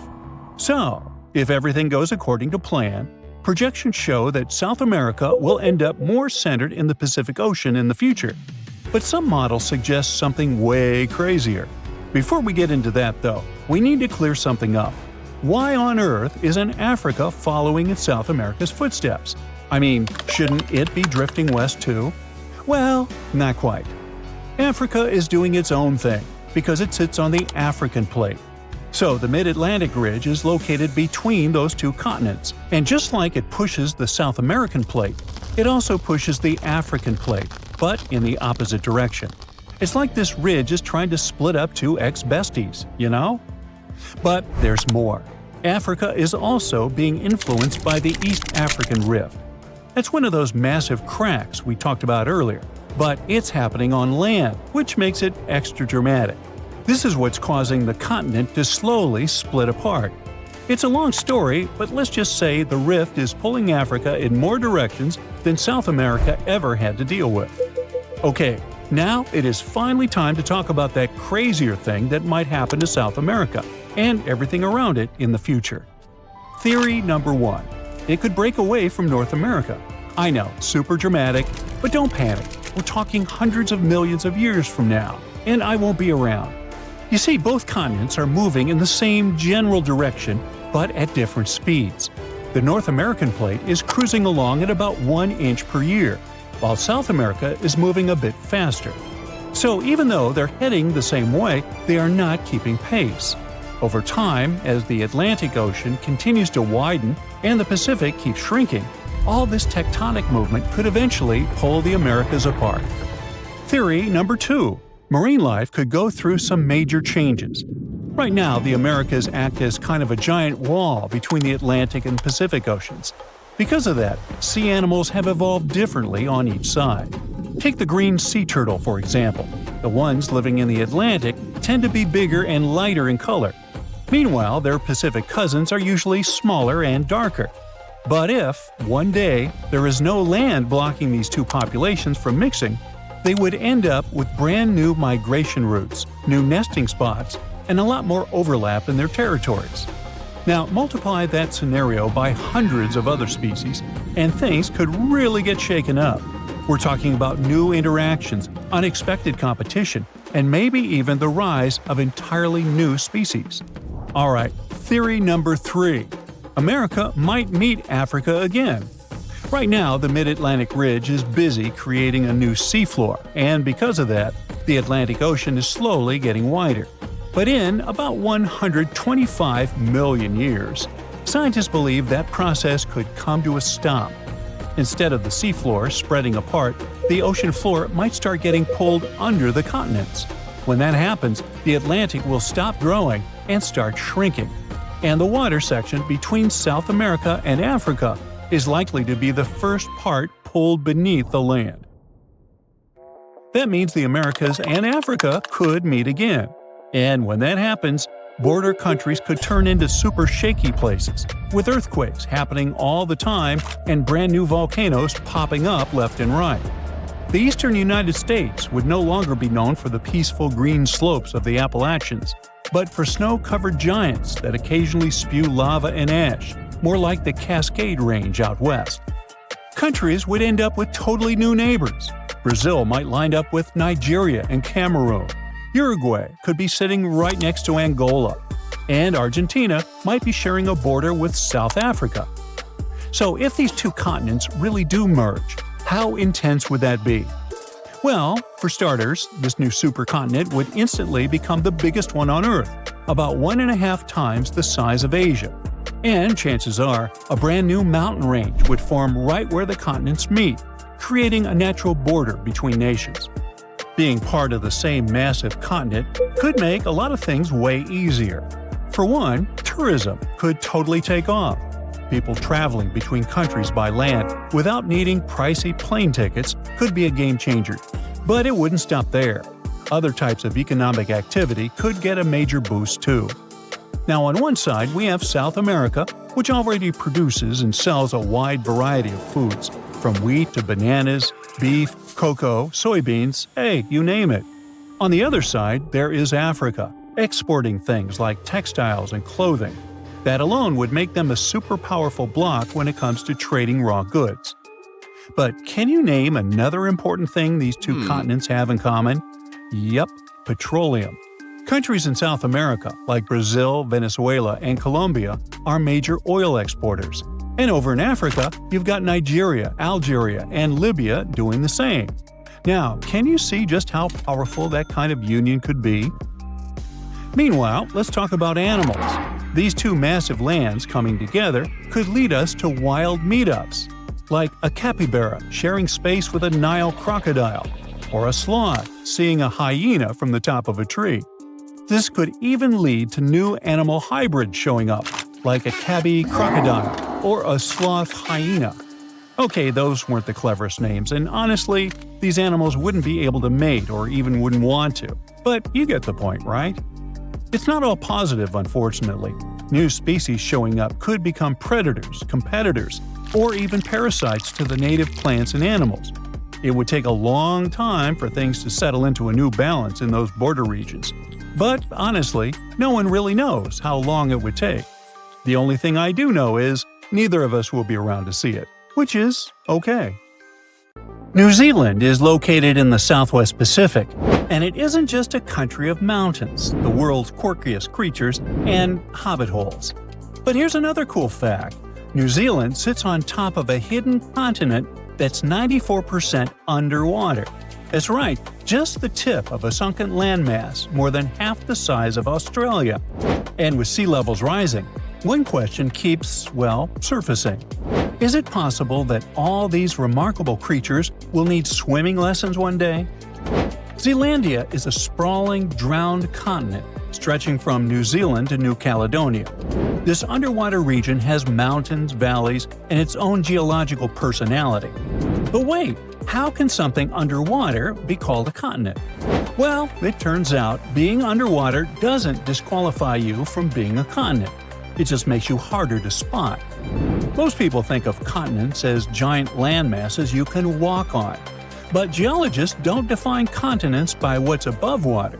They define them by what they're made of. You see, most of Earth's crust is oceanic, thin, dense, and made of basalt. However, continents sit on continental crust, which is thicker, lighter, and much older. That's the case with Zealandia. Even though it's mostly submerged, it's composed of the same kind of crust as Australia or South America. It has mountain ranges, sediment basins, fault lines — it's not your fault — and even fossils that prove it once had forests and land creatures. Zealandia was above sea level during the age of dinosaurs, and while we haven't found a raptor-like theropod skeleton yet, there's no reason to believe we won't. So how was this discovery made? Since most of Zealandia sits about 1/2 to 1.5 miles underwater, it wasn't easy. We can't drain the region like a bathtub just to take a look. So the answer had to be technology. Scientists used satellites to calculate tiny changes in Earth's gravity to spot what was hiding under the waves. Yep, fun fact, there are satellites that can measure gravity now. For example, NASA's mission GRACE has 2 satellites that find small changes in Earth's gravity. It does this by measuring how far apart the satellites are as they move over different things. Scientists also use sonar to map out the underwater mountains and valleys in 3D. Finally, deep ocean drilling pulled up ancient rock, soil, and even land-based fossils from beneath the seafloor. Physical proof that this wasn't just the ocean floor. Not that scientists use all this tech in that exact order, like following steps on a checklist. It actually took decades of overlapping data from land, sea, and space to connect the dots. By the early 2000s, enough evidence had piled up that some geologists began to speak openly about a possible hidden continent. Still, it wasn't until 2017 that Zealandia was formally proposed as one, backed by clear geological criteria. And in 2023, after decades of mapping and research, Zealandia became the first continent to be fully mapped while almost entirely underwater. But why did it sink in the first place? Long ago, all of Earth's land was joined in a single supercontinent called Pangaea. Around 200 million years ago — yeah, I wasn't around then — it began to split apart. The northern half became Laurasia, which included what is now North America, Europe, and most of Asia. The southern half became Gondwana, made up of present-day South America, Africa, Antarctica, Australia, India, and Zealandia. About 85 million years ago, Zealandia broke off from Gondwana. It used to be connected to Australia and Antarctica, but when it split, its crust became too thin and stretched out. That made it less sturdy and more prone to sinking. You can think of it like a piece of ice that floats lower in the water after it breaks off a bigger chunk. Over time, tectonic forces, like plate movement and the loss of its deeper support, caused most of it to sink. It didn't just sink because it was weak, but because it was pulled down by Earth's shifting plates. It settled lower into the mantle because it didn't have the structure to stay higher up. Today, only the highest ridges, like New Zealand, remain above water. That's kind of cool to think about. If Zealandia had never sunk, Wellington would be somewhere up to 9,800 feet high. That's higher than Aspen, Colorado. Now, we know New Zealand is packed with weird and wonderful animals, birds that can't fly, bugs that glow, sheep that outnumber people. But what about its underwater world? Is it just as special? Actually, yeah. And honestly, maybe even cooler. Zealandia's sunken edges are home to marine life that's just as unique and isolated as the wildlife on land. We're talking thousands of species that evolved in near total obscurity, tucked away on a submerged continental shelf. Think of it as Earth's secret underwater lab. This is all thanks to diverse temperatures and over 50 different habitats in coastal regions alone. Take fish, for example. Some are delicious. But around 300 species found in these waters are endemic, meaning if you don't live near New Zealand, you'll never see them. This cute little fish is called southern lemon sole, and it stands out with its asymmetrical, pancake-like body, and the odd habit of burying itself almost completely in sand, leaving just its eyes poking out. And the deeper you go, the stranger it gets. Zealandia's underwater slopes and canyons have creatures that feel like they were designed during a power outage at the Evolution Lab. My favorite is carnivorous sponges. Yep, sponges that eat meat. There are also sea daisies, which are small, flat, round creatures that don't seem to fit neatly into any specific family of animals. Scientists have discovered these unique little animals hanging onto sunken wood more than half a mile deep in the ocean. They're so unusual that researchers almost created a separate category just for them in the echinoderm family tree, which includes other marine life like starfish and sea urchins. And then there's the New Zealand scampi, a lobster-like crustacean that lives in muddy burrows on the ocean floor. This creature snacks on jelly-like blobs, ghost sharks, and pretty much anything that floats by. Even seaweeds are unique there, although they're not as cool as predatory sponges. Oh, by the way, an interesting fact about the regions close to New Zealand is that they hide active underwater volcanoes. The most famous one is called Brothers Seamount. It's located about 210 miles northeast of New Zealand. It's a massive underwater volcano with a crater at the top, constantly bubbling with heat and chemicals. What makes it fascinating is that these vents, called black smokers, support ecosystems that don't rely on sunlight. Instead, bacteria use chemicals like sulfur to produce energy, a process called chemosynthesis. These bacteria form the base of a food chain that includes species like tube worms and deep-sea shrimp, which are adapted to survive in extreme heat, pressure, and complete darkness. That's not typical for most ocean life, which depends on photosynthesis and stable conditions. Brothers Seamount is also loaded with metals like copper and zinc, making it scientifically valuable and, potentially, commercially tempting. So it goes without saying that Zealandia is incredibly important to scientists. It offers a unique window into Earth's geological and biological history. It's like a time machine and a natural lab that helps scientists piece together Earth's history. So, in the end, could New Zealand end up underwater due to water levels rising naturally with each century? If you're imagining New Zealand slowly disappearing beneath the waves, like a real-life Atlantis myth, don't. Even with sea levels rising, that kind of full-on submersion just isn't likely, even in the worst-case scenario. New Zealand's tallest point, Mount Aoraki, stands over 12,000 feet above sea level. For the ocean to cover that, it would need to rise by more than 2 miles. And unless Earth suddenly turns into a water balloon, that's not happening. Okay, but what about sinking? Could it sink like Zealandia did? Zealandia sank because it had a thin, stretched-out crust. It didn't have the strength to stay up. But New Zealand? It's sitting on the sturdy, lifted backbone of the continent. In fact, thanks to tectonic plate collisions, parts of it are actually rising every year. And not just rising, shaking too. Zealandia has active tectonic plate boundaries, which is why the region gets so many earthquakes and volcanic events. So, while Zealandia may be almost entirely underwater, New Zealand is holding its ground, literally. In other words, the Kiwi won't need swimming lessons anytime soon. So look at this narrow passage between the north of Morocco and the southern part of the Spanish region. It's called the Strait of Gibraltar. There are only 8 miles between the two continents, but for some reason, there's no bridge, despite people having been dreaming for centuries about connecting these two regions. There are places in the world where a bridge over water stretches for a much greater distance. For example, the Lake Pontchartrain Causeway near New Orleans, Louisiana, goes for 24 miles, which is 3 times the length of the hypothetical bridge between Africa and Europe. That's listed in the Guinness Book of World Records as the longest continuous bridge passing over water. It consists of 2 parallel bridges and connects the urban area of New Orleans with small settlements in the north of Lake Pontchartrain. 9,000 concrete piles hold more than 1,000 decks above the water.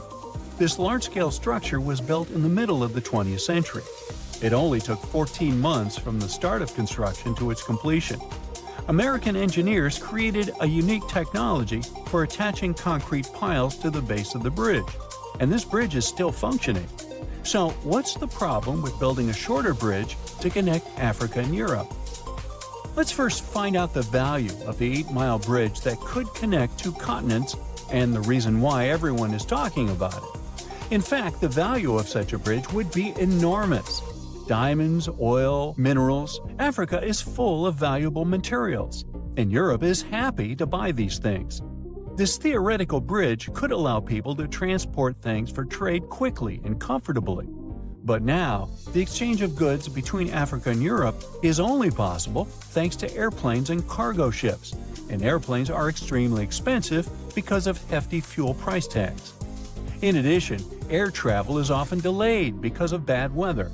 There are long customs procedures and transportation from the airport to the destination.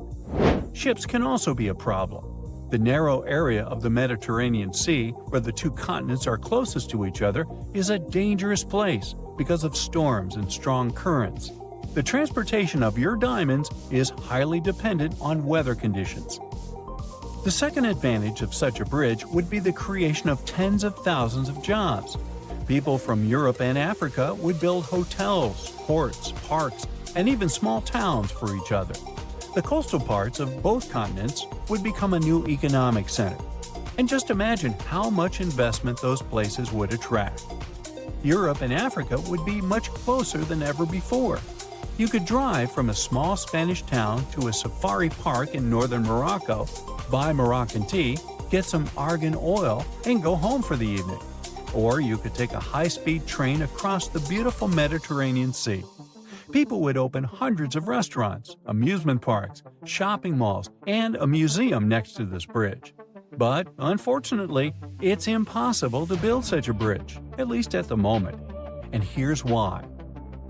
The main problem is the Strait of Gibraltar itself, because of its strong currents and seismic activity. How can you start large-scale construction if, in a couple of days, an underwater earthquake can trigger giant waves and take all the ships underwater? Even if you build a bridge, rapid streams of water that constantly change direction can shake the entire structure and tear the connecting parts of the construction. The bridge over the Strait of Gibraltar must have a strong, sturdy system that will withstand seismic activity. Huge resources are required to create such a complex structure. Despite the dangerous passage between the two continents, it remains one of the busiest points in the world. It's the only place on the planet connecting the Mediterranean Sea and the Atlantic Ocean. About 300 ships pass through this area every day. Not only merchant ships, but also fishing vessels and tourist boats. There are not so many places in the world where you can watch whales coming out of the water. Not only people, but also marine creatures often visit this passage because of the peculiarities of the sea currents. But we'll talk about that later. Another problem is the depth of the strait. In simple words, any bridge over the water is built on long metal piles. Builders and engineers stick piles into the seabed and use them as a holding base for the whole construction.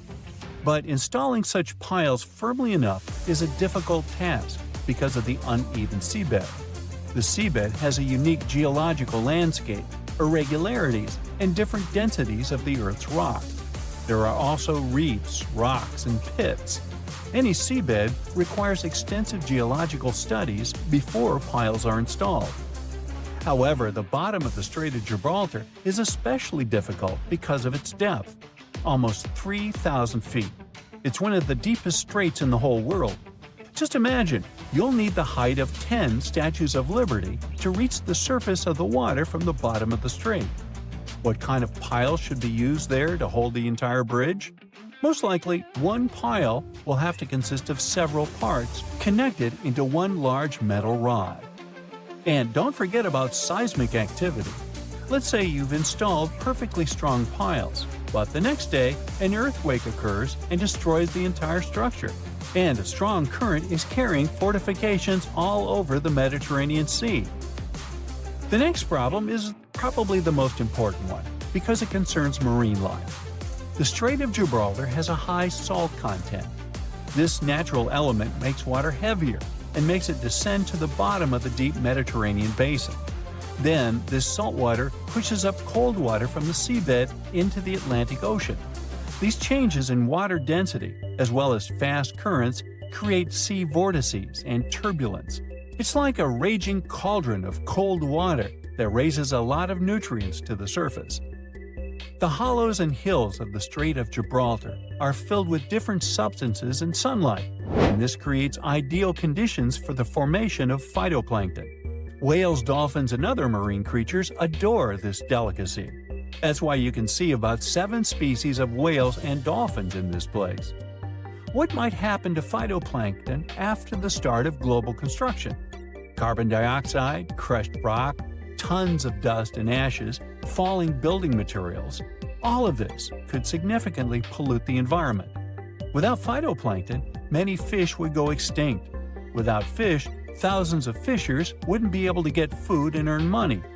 But even if the bridge was built, cars and trains would continue to pollute the air and water. This disruption of the delicate balance in this narrow strait can lead to larger-scale environmental disasters. Dolphins and whales may leave to look for food elsewhere, and thus take resources from other marine inhabitants. Like falling dominoes, one problem can follow another. And all this because of one bridge. In 2007, the Spanish Ministry of Environmental Protection introduced speed limits for all ships sailing through the strait in order to not disrupt the delicate balance of nature. At the beginning of the 20th century, a French engineer proposed a project of a bridge, but it was rejected because it was too complicated and costly. People also tried to develop a 23-mile-long tunnel, but this project also faced financial and technical difficulties. People are still dreaming of a bridge over the Strait of Gibraltar. Perhaps, in the future, when we develop cooler technologies, we'll be able to build this thing. Oh, by the way, there hasn't always been water between these two regions. In the distant past, the two continents were connected. The entire Mediterranean Sea is the remains of the Tethys Sea that existed before the era of dinosaurs. Then the African and Indian plates collided with the Eurasian one, and the Tethys Sea completely disappeared. In its place, a land bridge was formed that separated the Mediterranean Sea from the ocean.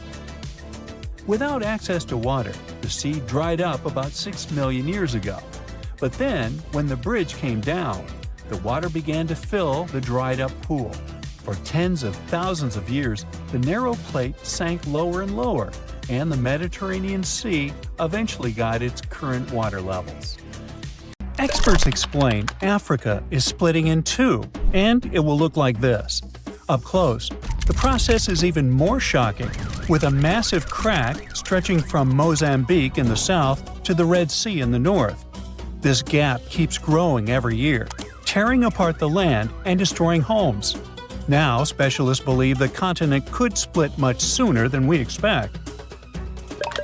Africa is breaking apart because of the Somali Plate movement. Think of it like a dramatic breakup happening with tectonic plates. On the east side, there's the Somali Plate. On the west, we have the Nubian Plate. And during this breakup, the Somali Plate just wants more space, so it's pulling away from the Nubian Plate. This movement is forming the East African Rift, a region where tectonic plates are splitting apart, magma keeps rising from deep below, and a bunch of active volcanoes are being born.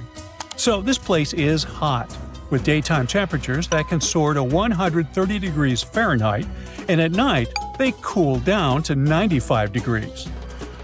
Inside this hot zone, we have the Afar Triangle, also known as the Afar Depression, and its geology is fascinating, as the rifting process is causing valleys, faults, and deep cracks to form in this region. Take, for example, this massive 35-mile-long fissure in Ethiopia's desert. It's also so wide that a person can easily fit inside of it. But what's scary is this crack keeps getting bigger, growing about 1/2 inch every year. The Nubian and Somali plates moving apart could also lead to a new ocean forming in Africa. This type of process isn't something new.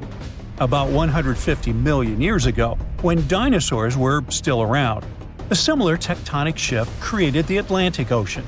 The continents were once all clustered together, but when a rift formed in what was Pangaea, it started pulling them apart, splitting the east and west hemispheres. So, a similar thing is happening with this gap in Africa. At some point, experts say the waters of the Indian Ocean might flood the East African Rift Valley, eventually creating a sixth ocean. Now, it's a pity you won't be able to swim in its waters during your lifetime, though. According to geophysicist Ken McDonald, who specializes in tectonic faults, this dramatic rupture could happen in 1 to 5 million years. Trust me, that's considered fast in geologic terms, and way sooner than most experts thought. Now, even though you won't get to watch Africa breaking apart, people there will still see and feel the signs. They might experience intense volcanic eruptions and strong earthquakes as this process slowly unfolds. One example is related to that scary crack in Ethiopia's desert we mentioned earlier. The fissure was created in 2005, after the area was hit by 2 volcanic eruptions and 163 earthquakes, each with a magnitude greater than 3.9. A crack this deep and long on Earth usually takes centuries to form, but in this case, it unfolded in just a matter of days. That's how powerful this event is. In fact, this kind of intense seismic activity can speed up the African splitting process, and that's why it's so hard to predict the exact time frame for the event. What we know is that people are already calling this new land the Nubian continent. If the predictions are right, it will include Somalia, Kenya, Tanzania, and part of Ethiopia. That's exciting and concerning at the same time. As new coastlines emerge, countries will need to make major adjustments when it comes to infrastructure and land management. They might lose a lot of roads, houses, and other constructions currently located near or right in the East African Rift. In Kenya, for example, the fissures tore apart a busy road, and authorities desperately tried to fill the gap with rocks and cement. In another case, an old woman was sitting and eating with her family when her house suddenly split down the middle. Recently, earthquakes that happened near Ethiopia's Afar region demolished 37 schools and forced about 5,000 students to leave their classrooms. Unfortunately, stories like this could become more common over the next few years. But there is a positive side to all this. Countries located in the middle of Africa, like Zambia and Uganda, could gain coastlines, and that might be great for them. Having a coast means they would get access to new trade routes, opening fresh economic opportunities. Plus, think about the tourism boom. With all those newly formed paradisical beaches, these countries could become the next big gateway spot for travelers. The local ecosystem in this newly created ocean will change as well, and new marine species may emerge. So, let's look. This is the path where the rift is most advanced right now. I mean, we expect this is where Africa will eventually get separated. But things could get a little more complicated. Some time ago, Michael Daly, a geologist at the University of Oxford, suggested that this rift could extend further west. And some new evidence backs up his theory, pointing out that the crack could extend south through Botswana's heartland into South Africa, and west through Namibia, all the way to the Atlantic Ocean. If these fractures widened into deep cracks, the ocean might come in and fill the gaps. Experts say Africa could split so much that it becomes an archipelago. But then again, we won't see that happening. It will take tens of millions of years for this to play out. We already know that Africa is at risk of breaking into a bunch of huge islands, or small continents. The news isn't great for Madagascar either, as the world's 4th largest island could end up being split in half. But can the opposite process happen? I mean, can new land appear as the Nubian and Somali plates move apart? Well, as these tectonic plates get away from each other, the magma from the Earth's mantle might rise to the surface, and when it cools, it solidifies into new land. That's how other places in the world emerged, like Iceland and the Azores. So, yeah, the same process could happen in the East African Rift, And over the long term, it is possible that the rift could create new islands. For now, all we can say is that the geology of the Afar Depression is unique. It is the most active rift system on our planet. And when I say rift system, I mean a zone where tectonic plates are pulling apart. This region brings together all kinds of events, from faults in the Earth's crust to volcanic zones to the potential formation of a sixth ocean. For experts, it's like studying the evolution of rifts up close. And since it is such an active volcanic area, it also has enormous potential for tapping into geothermal energy, that is, using heat from inside the Earth to generate electricity. 2 geothermal power plants are already producing energy in Ethiopia, one in the Ethiopian Rift Valley and the other in the Afar. Now, geologists are exploring new potential spots. When we look at that deep crack in the ground, we know it's caused by tectonic plate movement. There's no mystery there. But what we still don't fully understand is why the cracks happen exactly where they do. For example, a crack that opened up in Botswana appeared after a magnitude 6.5 earthquake back in 2017. But the epicenter wasn't in the rift zone, where the plates are moving like we would expect. Instead, it was farther south. Since it's unusual for a rift to happen without volcanic activity, this fact really challenges our traditional ideas of how continents divide. Figuring out why these cracks appear in specific spots is still a missing piece of the puzzle for experts trying to explain how Africa is splitting.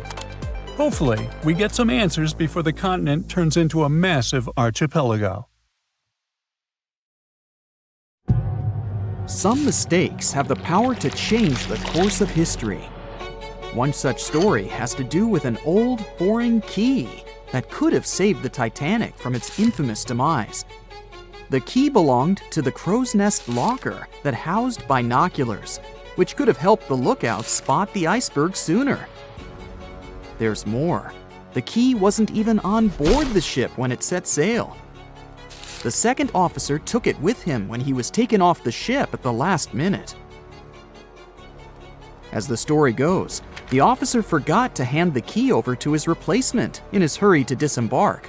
So, when the lookouts were in desperate need of binoculars, they were out of luck. One of the lookouts, named Fred Fleet, even testified that if they had had binoculars, they would have spotted the iceberg in time to avoid it. And when asked how much sooner, Fleet replied, "Enough to get out of the way." In 2015, some auctioneers got their hands on Blair's key and presented it as one of the most important artifacts from the Titanic. They truly believed it could have saved the ship. Blair kept the key as a souvenir and passed it down to his daughter, Nancy. At one point, it was up for auction with a price tag of over $80,000. Blair himself was quite the hero, it seems. A year after the Titanic disaster, he was awarded a gallantry medal for saving a crewman who had fallen overboard while he had been on board the liner Majestic. He may have forgotten a key, but he sure didn't forget to be a hero when it counted. This next story is both funny and tragic. It's about NASA's lost $125 million Mars Climate Orbiter. The spacecraft engineers failed to convert from English to metric measurements before the craft was launched, and as a result, they lost it. The navigation team at the Jet Propulsion Laboratory used the metric system of millimeters and meters, while Lockheed Martin Astronautics in Denver used the English system of inches, feet, and pounds. JPL engineers mistook acceleration readings measured in English units of pound-seconds for a metric measure of force called Newton-seconds. What's worse is that none of JPL's quality control procedures caught the error in the 9 months it took the spacecraft to make its 461 million-mile flight to Mars. That's a long time to be lost in translation, don't you think? The miscalculations were enough to throw the spacecraft so far off track that it flew too deeply into the Martian atmosphere and was destroyed when it entered its initial orbit around Mars. It's embarrassing to lose a spacecraft to such a simple math error. And it's hard to think of another example of such a large loss due to English versus metric confusion. Ever heard about the mathematical mistake that led to the discovery of the New World? Spoiler alert, it involves a guy named Christopher Columbus and a really big globe. Back in 1492, Columbus set sail from Spain with a mission to find a new trade route to Asia. He was convinced that he was less than 3,000 miles away from Japan, and just a bit more sailing would get him to the Indies with all their tasty spices. The only problem was that Columbus was a bit off in his calculations, like way off. He made a mistake in estimating the size of the globe, which led him to believe that Earth was far smaller than it actually is. Now I know what you're thinking. Wasn't Columbus afraid that he would fall off the edge of the world? Contrary to popular myth, Columbus and his crew knew the Earth was a globe, just like the ancient Greeks did 2 millennia earlier. They weren't worried about falling off the edge, but rather about the size of the ocean they planned on crossing. And to make matters worse, Columbus had no idea that an unknown landmass existed between Spain and Asia. After weeks at sea, Columbus finally reached the Caribbean. He believed that he had landed on the outskirts of Asia, and so named the islands the West Indies. He went on to explore the Caribbean and the northern coast of South America. But here's where things get really interesting. Even though Columbus insisted until his last day that he had reached Asia, another Italian explorer named Amerigo Vespucci mapped the eastern shore of South America down to Brazil and proved conclusively that Columbus had actually discovered a whole new world. A German mapmaker saw Amerigo's maps and labeled the new landmass America after him. And since his maps were super popular at the time, the name stuck. One man named Alexander Fleming stumbled upon one of the most significant medical discoveries of all time by accident. At one point in his career, Fleming observed the demise of many people from uncontrollable infections. Antiseptics were used to fight this, but they often did more harm than good. In 1922, while he had a cold himself, Fleming transferred some of his, nasal discharge to a petri dish and left it on his cluttered desk. When he finally examined it weeks later, he found that an enzyme had some antimicrobial properties. It wasn't until 1928, when Fleming left an uncovered petri dish next to an open window, that he stumbled upon the discovery that would change the world. The dish became contaminated with fungus spores. And when he examined them under the microscope, Fleming discovered that the bacteria near the fungus were dying. He managed to isolate the fungus and found that it was effective against numerous things that caused diseases. And thus, penicillin was discovered. As Fleming himself put it, "I did not discover penicillin. Nature did that. I only discovered it by accident." Talk about a lucky break. In the early 1520s, the east coast of the United States of America was a big mystery waiting to be solved. The Spanish found Florida, and the English and Portuguese found Newfoundland, but the area in between was like a blank spot on the map. France decided to take action and sent an expedition to explore the area. They chose a guy called Giovanni da Verrazzano to lead the trip.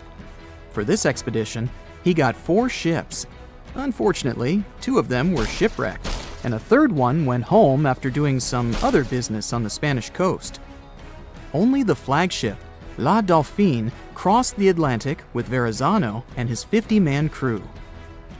Verrazzano set sail from Madeira and landed at Cape Fear. From there, he sailed south, but got a little scared of running into the Spanish, so he returned somewhere north of Charleston. He anchored not far from his original landing spot, but unlike other explorers, he preferred to anchor well out at sea. He did send a boat to the shore, and he met the natives. They were described as wearing just some animal skins covering their bodies and garlands of bird feathers. As Verrazano sailed along the coast, he reached the outer banks of North Carolina. He thought that the waters he discovered were those of the Pacific. In reality, what he'd stumbled upon was the Pamlico Sound. He thought that North America was just a long, extremely narrow strip of land. This mistake led mapmakers to show North America as almost completely divided in two.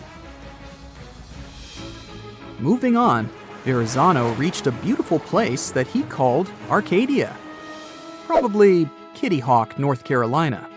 Sailing further north, he missed the entrances to Chesapeake and Delaware Bays because he kept quite far from the coast until New Jersey. Then, the moment we've all been waiting for, Verrazano discovered New York Harbor, and he anchored in the Narrows. Later, it was named after him, and now it is spanned by the Verrazano Narrows Bridge. Once Verrazano's sea appeared on the map, it became widely accepted and impacted loads of future explorers. For example, Henry Hudson went looking for a passage to the Pacific in the middle latitudes of the continent. But, as it turns out, the Englishman never did find the Pacific Ocean anywhere near Virginia. And the cartographic myth eventually faded away. It's funny to think about how a mistaken belief could have such an impact on history. Wow, this port is so buzzing. Thousands of people come here every day to work, cargoes come and go, fishers are weighing their catches for the day, and even posh cruise ships pop in here to show this idyllic place to all the people on vacay. The ocean shore is fantastic. People walk along the beach eating ice cream or building sandcastles. Oh, and by the way, right now we're standing where the Sahara Desert used to be. Normally, our lifetime is too short to see any major changes. We don't notice mountains rise or the way rivers change their course. Entire valleys may be sinking, but it usually takes too long for them to sink entirely. Still, a group of scientists recently noticed there's a new ocean being formed really fast, and we can even witness it appear. Look here! It's the Afar Triangle. There's the Horn of Africa Peninsula not far away. It's the exact site where the sixth ocean is being born at the moment. Wherever you are, you're basically standing or sitting on a tectonic plate.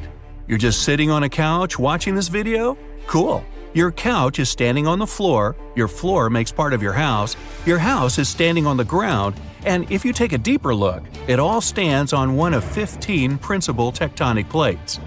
Together, these chunks are referred to as lithosphere. It's like a nice apple pie. The crust is the lithosphere, and the fragile apple filling is everything that's on the planet's surface. If the crust cracks, the filling leaks out. And this is what any earthquake is like. A tectonic plate, aka the crust, moves. The filling, also known as houses and people, is disturbed. Africa is made up of two plates, the Nubian and the Somali ones. Yeah, that's a large pie. And it seems like these two plates are constantly separating. It leads to an oceanic spreading ridge. It looks like the African continent is literally unzipping a part of it at this moment. A 345 square mile chunk of the Sahara Desert just split, so the magma rose. It triggered a series of earthquakes across Ethiopia, Eritrea, and Djibouti. And it's not just some minor earthquake. There are lots of fumes rising from those fissures, and it smells like sulfur. Phew!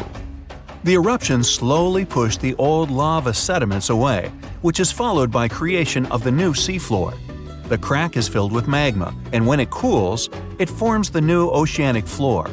If this process doesn't stop, the Red Sea will finally flood the area, forming the sixth ocean, and Africa will be split into two parts. So we'll basically have two Africas. But wait. Neither you nor your grandchildren are going to see that sixth ocean. You'll only have 5 of them throughout your life. Same with our future generations. Same old Pacific, Atlantic, Indian, Arctic, and the Southern Oceans.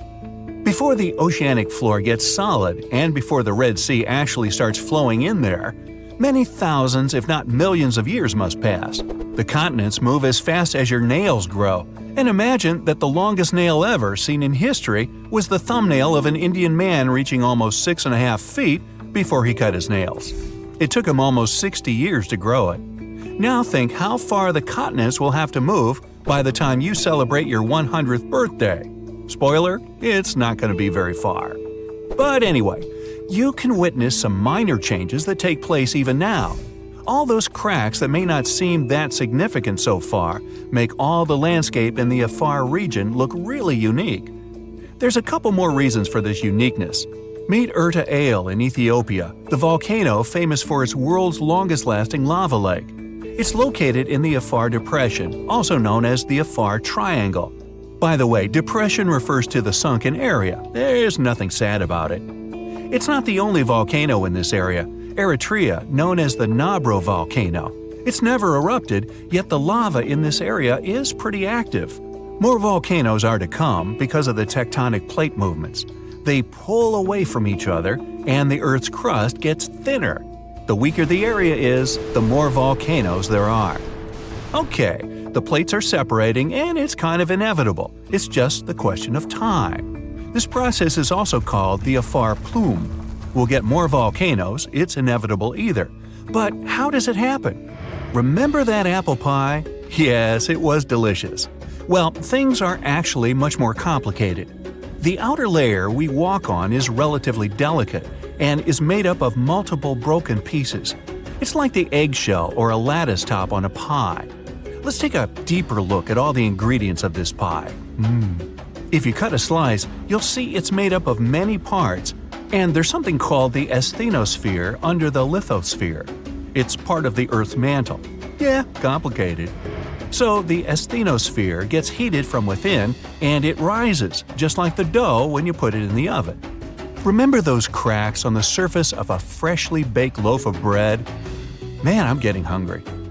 Anyway, this is basically what happens to the Afar Triangle, and those cracks make this area split, creating those famous rifts and valleys that will possibly become so large and will probably get flooded so that the world's sixth ocean will appear there soon. Or not. Nobody's sure about it. Okay, but since the tectonic plates and, which is logical, all the continents are always on the move, we'll probably have more continents in the future. The answer is yes and no. If a part of Africa does split, we'll get one more continent, which is going to be even smaller than Australia. But there's one more possible way of how things will go. Chances are, in the next 250 million years, in the distant 250 million years, there will be no more transatlantic flights. And a walking trip from Japan to Chile will be possible too. Way too long, but possible. It's all happening now, and the first results will be noticeable in some 50 million years from today. I won't be around then. Australia will move towards Southeast Asia, and it's going to fit in just perfectly. And Africa will be pushed to southern Europe. Still, these transformations will take a really long time. People and continents have something in common. Remember that continents move as fast as our hair and nails grow, just about 1.2 inches a month. Some of them move even 5 times faster though, but even this speed is too slow for 4,500 miles distance between Africa and Europe. One theory tells us the things we've already seen before. Well, you didn't see that with your own eyes. Neither did any of your ancestors who came to America across the Atlantic hundreds of years ago. The fact is, all the continents were once one landmass known as the Pangaea supercontinent. Even though it formed over 300 million years ago and split about 180 million years ago, give or take, it might come back together. So kangaroos can easily migrate from Australia to the UK if they feel like it, but the latter might be accidentally crashed while all the continents merge together. The Americas would collide, Antarctica would drift to them, and it all will merge with the already collided Africa-Eurasia. In this scenario, one large ocean and one large continent will appear, namely Novo Pangaea. Another possible scenario claims the continents might merge into the uniform landmass or form a circle with a large sea inside and the super Pacific Ocean outside. This continent is referred to as Pangaea Ultima. The third theory might be already coming to life. The Pacific and the Atlantic Oceans might just cease to exist, forming the new ocean basin. Eurasia will be split to form a new ocean, and all the continents will migrate to merge into the supercontinent Orica. And the fourth and last theory claims that the Pacific and the Atlantic Oceans will remain almost unchanged, and all the continents but Antarctica will merge into one, leaving poor Antarctica even more isolated and abandoned than it is now. Nah, don't feel bad. Since all the continents keep drifting northwards even now, it's quite probable that almost all of them will meet up somewhere at the North Pole. Hey, quick question. How many continents are there? 7?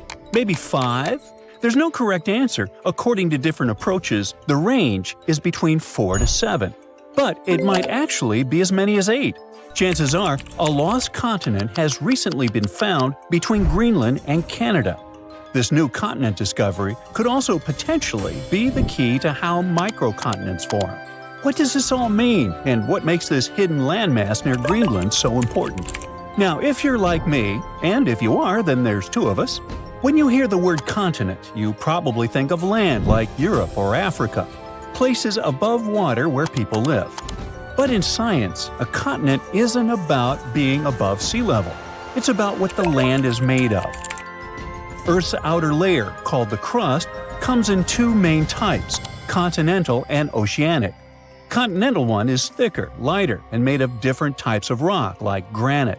The oceanic crust is thinner, heavier, and made mostly of dark volcanic rock.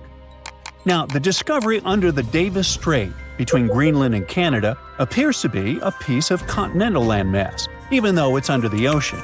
Scientists call it a proto-microcontinent because it began to break off from a larger terrain millions of years ago, but never quite made it. As tectonic plates slowly shifted, the Earth's crust in this region stretched and cracked. One chunk started to split away, but for some reason, the process stopped. It didn't drift off like a full continent, and it didn't sink like ocean crust either. Instead, it stayed right there, floating beneath the waves all this time. This makes it different from true microcontinents, like Zealandia, which have completely detached and now exist as separate tectonic blocks. Zealandia is a submerged microcontinent near New Zealand. About 94% of it lies underwater, but because it's made of continental crust, many geologists say it qualifies as Earth's 8th continent. However, Zealandia is still debated because it's too big to be a microcontinent, and there's no official global body to define its status. There's no global organization like the UN or some kind of international geology council that can declare, hey, this is a new continent. Unlike Madagascar, which is fully above sea level and widely accepted by geologists as a classic example of a microcontinent, Zealandia is still waiting for a proper label. I know you're probably wondering, isn't Madagascar an island? The simple answer is, it's both. It's the 4th largest island in the world completely surrounded by water, but it's also geologically considered a microcontinent because it broke off from the supercontinent Gondwana around 88 million years ago and is made of continental crust, not oceanic crust. Unlike volcanic islands like Hawaii, this isn't just built from lava. It's a real piece of ancient continental crust. So, Madagascar checks both boxes: island by geography, microcontinent by geology. And that's exactly why these discoveries can be fascinating. Just like Madagascar stands out above the waves, this newly discovered landmass under the Davis Strait stands out beneath them, thanks to its unusual structure. What makes it stand out is its unusual thickness. Most of the ocean floor is thin, like metal. This is more like packed clay, layered with continental materials. Underneath this cozy comforter, scientists discovered some odd layers of rock, unusual because they're not where they should be. These layers act more like the materials found on continents rather than those typically seen on ocean floors. There are hints of granite-like formations and distinct magnetic properties, which suggest that this stuff is similar to what makes up dry land. The size is also remarkable. The proto-microcontinent is about 12 to 15 miles across, which makes it roughly the size of a mid-sized city, like Manhattan Island at 6,500 feet underwater. The fact that it sits right under the Davis Strait, one of the widest ocean passages on Earth, makes it one of the largest submerged continental fragments we've found. According to researchers, this landmass began to form between 58 and 49 million years ago, when Greenland and Canada were slowly drifting apart. Maybe they just weren't getting along. Hey, it happens. As they pulled apart, the crust under the Davis Strait stretched, and one of the main fault lines shifted. But the breakup didn't finish. Around 48 million years ago, the rifting stalled and Greenland's motion away from Canada slowed dramatically when it later bumped into Ellesmere Island. It's like a car swerving off and then back onto the freeway, a turn that was never completed. That's basically what happened. A chunk of land got stuck between the motion. It didn't float off into the ocean like a new continent, and it didn't get pulled down into the Earth either. It just stayed where it was, stranded beneath the water. But that's not all. This chunk has its own fault system, and scientists say it actually looks like a miniature version of the San Andreas Fault in California. Now, a fault is basically a crack in the Earth's crust where sections of rock slide past each other. Think of it as a place where the Earth's surface split and tried to slide sideways. In California, this movement still happens today and can cause earthquakes. But under the Davis Strait, it's a different story. The movement started, then suddenly stopped, like hitting pause in the middle of a big shift. It's a frozen moment in the planet's past, preserved right beneath the waves. For geologists, that makes the microcontinent under Davis Strait incredibly valuable. That sudden pause in motion helps explain why some chunks of land break away cleanly, while others twist, stall, or disappear. But this isn't just academic. By studying how continents break apart or stall, scientists can better predict future shifts in land, fault lines, and seismic activity. And predicting earthquakes and geological hazards could prove quite valuable to everyone. Knowing how microcontinents form could help us anticipate how the planet's surface might shift over millions of years, which affects everything from climate models to resource availability. But even just the technological advancement needed for such discoveries is greatly beneficial. The same tools used to map this hidden land are used for oil exploration, laying undersea cables, climate monitoring, and even search and rescue missions. Speaking of technology, for a long time, this hidden landmass near Greenland remained invisible. Just 10 or 15 years ago, the ocean floor under the Davis Strait was basically a mystery. It's deep, almost frozen, obviously not the easiest place to explore. But today, thanks to modern tools, a new continent discovery could be just a matter of time. Scientists can finally see and hear what's going on under all that water. First, they use seismic reflection imaging. That's a method where ships send sound waves down to the ocean floor and record how they bounce back. Various layers of rock reflect sounds in different ways, which helps build a picture of what's hidden underneath. It's kind of like how bats use echoes to see in the dark. Satellites also play a role in collecting gravity data. This may sound strange, but different types of rocks have slightly different weights. Heavier rocks create stronger gravitational pull, and satellites can measure those tiny differences. Another tool commonly used for these explorations is underwater sensors, which sit quietly on the seafloor and listen for natural vibrations, like mini earthquakes or shifts in rock. These vibrations help scientists figure out what the crust is made of and how thick it is. They're basically ears on the ocean floor. They also most likely used AUVs, or autonomous underwater vehicles, basically robot submarines that can scan the seafloor in high resolution even under thick ice. In any case, scientists are very excited because this new continent discovery is more than just a geological surprise. It's what they call a natural laboratory. The study of the microcontinent Davis Strait offers a rare opportunity to understand how microcontinents form, evolve, and sometimes fail to fully separate. It also reminds us that Earth's crust isn't as neatly divided as we once thought.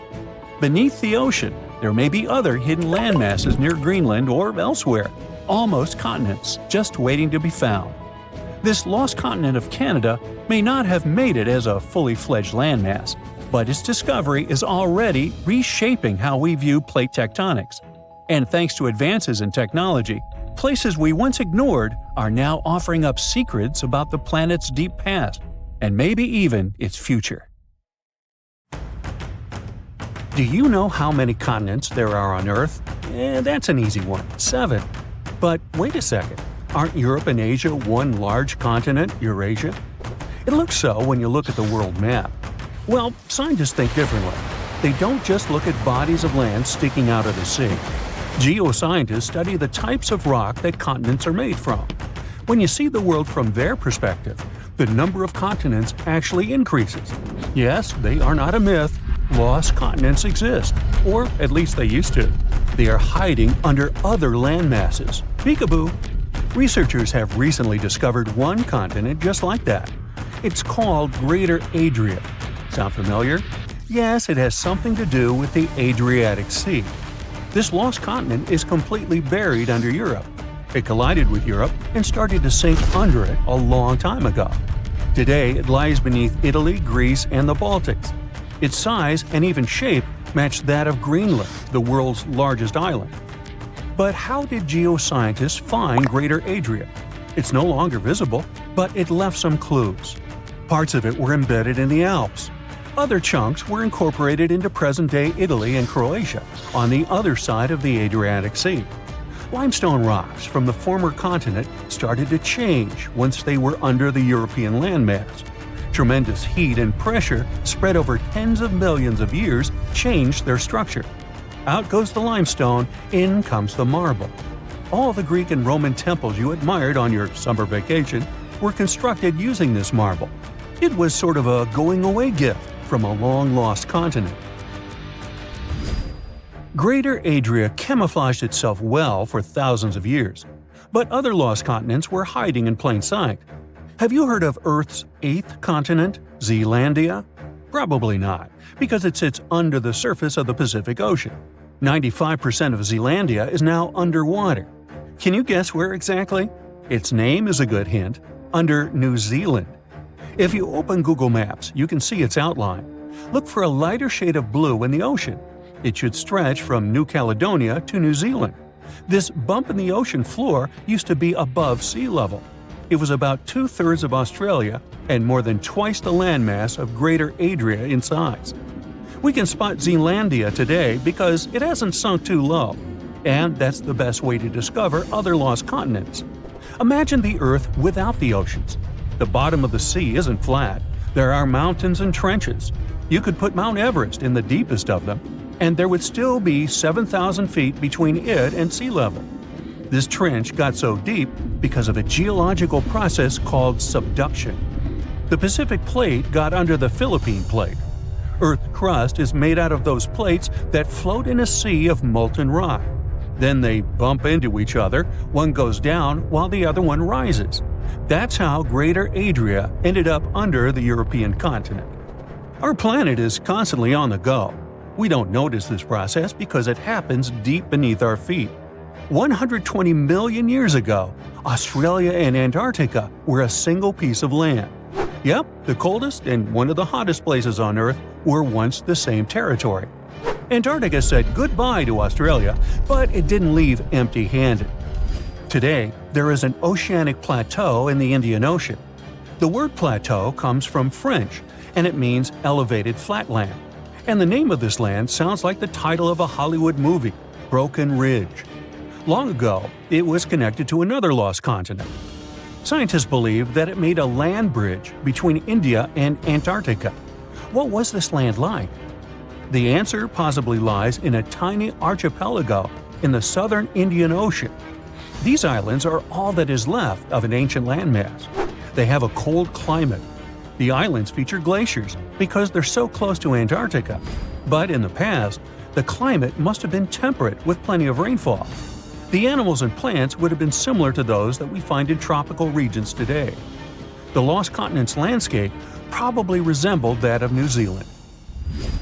Now, while we're in the area, can you guess which continent the island state of Madagascar once belonged to? If you guessed Africa, sorry, you were wrong. Hey, don't feel bad. Look up and to the right of the map. The correct answer is India. Some 120 million years ago, I wasn't around then, India separated from the African continent and went northeast. Madagascar wasn't quick enough and ended up as an island off the southeast coast of Africa. But there is evidence of an even greater landmass, the lost continent of Mauritia. Scientists found traces of the ancient landmass under the island of Mauritius. Today, it's a tourist hotspot, but millions of years ago, it was a real hotspot, volcanoes and all. That's how scientists were able to retrace the steps of Mauritia. They found a mineral that exists in rocks, which lava spews out after an eruption. The long-lost land once covered the area from Mauritius to the west coast of India. Imagine if that land existed today. It would form a great mix of Indian and African cultures. The local dishes would definitely be spicy. Now, speaking of spicy, have you had Indonesian food recently? Just 50,000 years ago, Southeast Asia looked much different. There was no Sumatra, Borneo, Java, or even Australia. Just Sunda and Saul, two continental masses that were divided by a deep water trench. You had the extension of mainland Southeast Asia on one side and the Greater Australia on the other. Back then, Bali stood at the southernmost tip of Asia. Biologists were among the first scientists to notice the split. Species develop differently on Sunda and Sahul. That's why Australia has unique animals, such as the kangaroo, wombat, and platypus. And did you know that a giant kangaroo once roamed the island of New Guinea? That's because, up until the end of the last age, there was a land bridge to Australia. Today, the two islands are separated by the Torres Strait, but it's quite shallow, less than 65 feet. It's a reminder that this was once a single landmass called Saul. Another ocean strait that isn't too deep separates Asia from North America. The Bering Strait sits today in the place of Beringia. This ancient landmass wasn't that big. It stretched 1,000 miles from north to south. That's just a third of the driving distance from Los Angeles to New York. Beringia was important for another reason. During the Ice Ages, it connected the whole world. Water levels were 300 feet lower than they are today. If they went even lower, you could walk from the Cape of Good Hope in Africa all the way to Cape Horn in South America. Talk about the ultimate backpacking route. Today, you can hop on an airplane and fly to pretty much any place on the globe. The world has never seemed smaller, has it? Well, it has. Some 300 to 200 million years ago, we were all one world, literally. Pangaea was a supercontinent that included all of the continents. Its name is in Greek, and it simply means all Earth. But Pangaea started to crack up. The biggest gap formed between the Americas on one side and Europe and Africa on the other. Seawater soon started pouring in, and that's how we got the Atlantic Ocean. This process is by no means over. While you are watching this video, North America is drifting further and further away from Europe at the rate of 1 inch per year. Doesn't seem much when compared to the average human lifespan, but in the end, all the continents will reconnect with each other, forming a supercontinent. And it wouldn't be the first time in Earth history that this happens. Honestly, I'm not going to wait around for that. Scientists claim that Icelandia was a region between Greenland and Scandinavia that was more than 230,000 square miles, but is now underwater. The Earth was once a large pizza pie, with all the continents connected to each other millions of years ago, otherwise known as Pangaea. The North Atlantic region we know today was dry land from about 335 million to 175 million years ago. For many years, scientists and geologists assumed that the North Atlantic Ocean was birthed as Pangaea began to split apart roughly 200 million years ago. With volcanoes in the region where Iceland is, the country came to be just 60 million years ago as it broke off and sailed away from all the other lands. And since the Earth was like a large pizza pie, it divided like one. Many of the lands split up into many large and small pieces, creating the continents we know today. But this new theory suggests that the result of Pangaea's splitting left out some land that stretched for around 200 miles. And just about 10 million years ago, that piece of land submerged in the waters on the eastern and western side, leaving the tip of the land, which is now Iceland. When plate tectonics move, they grind on each other, which gave shape to our current landscape. all thanks to the mantle. This new radical theory goes against everything written in history books and what scientists have been studying. They began shaking heads, drawing lots of skepticism and criticism. But by analyzing the ocean floor under Iceland and the Earth's crust, we can assume that this idea isn't far-fetched. The crust beneath Iceland happens to be a lot thicker than the typical ones. Oceanic crust is made up of unique melted rocks compared to the land crusts where we walk and live on, and is a lot more denser. The thinnest layer on Earth is the crust, where life takes place. It's essential for water, growing food, gathering natural resources and minerals, and breathing in oxygen. It sinks below to the bottom, but right above the Earth's mantle. It also refreshes itself, since it constantly gets recycled into the mantle and back up. This is why the rocks in the oceanic crust are around 25 miles thick, compared to just 5 miles anywhere else. This is also reasonable given that it's in a hotspot for volcanoes. Magnetic surveys of the ocean floor show layers of molten crust in stripe patterns. Also, given the fact that the Earth's magnetic field changed its polarity over millions of years, it played a role in shaping the foundation of our landscape. But there isn't any concrete evidence to prove this new theory just yet. One of the first steps is to start digging the ocean floor near Iceland. Zircon is a very sturdy mineral that can last for billions of years despite erosion in the Earth's crust. By taking samples and studying them, researchers can estimate the geological age of the continents. This will make sure the crust is oceanic, which is thicker, or continental, which is the regular crust we walk on. This isn't an overnight project and would come with a hefty cost. Another way is to do seismic surveys that can measure echoes conducted on research ships. Drilling holes miles deep in the crust can also help with the research, but this would cost more than studying the zircon minerals. Some fossilized plants unique to both Scandinavia and Greenland might prove that Icelandia was once on the surface and possibly scattered with trees. It wasn't a cold land as it is today, so it may have had forests. But scientists still haven't found fossil evidence of animals common in both lands to suggest anything. But maybe time will tell. The theory goes deeper, which suggests that there was a greater Icelandia. With Iceland, Ireland, Britain, Scandinavia, and Greenland all in one microcontinent, it could be a destination of winter enthusiasts and great for skiing. It could be possible to connect Canada to Greater Icelandia by train over the ocean, which would open up the economy even more.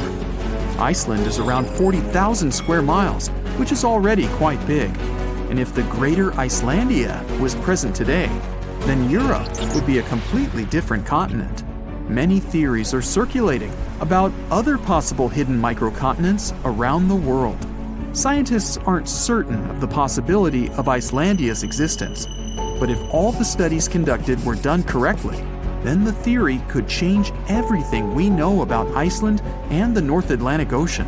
And this could pave the way for other sunken microcontinents around the world. Another theory out there is that New Zealand was the tip of a lost subcontinent, even bigger than Icelandia, called Zealandia. Studies show that it's separated from the supercontinent Gondwana between 79 to 83 million years ago. Scientists claim that it's the thinnest and youngest continent discovered underwater. Craton is a core rock that acts as the main foundation for most continents. It's at least 1 billion years old, but the continental crust that makes up Zealandia is just half of that, which makes it quite young. That means some Craton is missing, even though it holds some leftovers of older rocks and parts of the mantle. They're estimated to be as old as 2.7 billion years old. Scientists did some studies on the zircon crystals from New Zealand and found out that they're as old as 1.3 billion years old. The rest of the continents are more than 3 billion years old. Scientists studied the composition of the rocks in the bottom of the ocean around New Zealand. They're made up of silica and granite, which are found in continental crusts. The ocean floors mainly have magnesium and iron-rich rocks. They're also thicker and higher than regular ocean crusts around it. They conducted some studies and collected magnetic and topographic data to see the link between the Tasman and Coral Seas in the Cato Trough region. This is the narrow strip between Zealandia and Australia. Satellite data tracked tiny faults in the Earth's gravity to map out the crust of the ocean floor surrounding the area. They saw the mass that makes up Zealandia quite visible and almost the size of Australia. Even though the signs are there, this doesn't prove anything. It's possible that there are a bunch of microcontinents which all split apart when Australia broke free of Gondwana. Back then, the supercontinent was made up of South America, Antarctica, Australia, Zealandia, Arabia, and the Indian subcontinent. New Zealand is already not the biggest country out there, but if the theories are correct, then Zealandia will be 6 times its original size. Mauritius is a young island that's only a few million years old. Just 1,200 miles off the coast of Africa, it's believed that the tiny island came to life around 9 million years ago. The underwater volcanoes in the region spewed out so much lava that it formed the land today. But scientists found zircon rocks that are more than 3 billion years old. It may also be part of a continent submerged underwater called Mauritia, which is just a quarter of the size of Madagascar. The zircons they found were embedded in solid rocks and not just in the sand, which may rule out that they just washed up on shore from another continent. Some scientists are still not convinced. They suggest that discovering rocks that stand out from the other typical ones brought by an eruption could skew the scientific community to this theory. But just like how Icelandia could be part of Greater Icelandia, Mauritia was once called Rodinia, which consisted of India and Madagascar. Theories suggest that Mauritia was covered in water when India broke away from Madagascar, something like 85 million years ago. That's it for today. So hey, if you pacified your curiosity, then give the video a like and share it with your friends. Or if you want more, just click on these videos and stay on the bright side.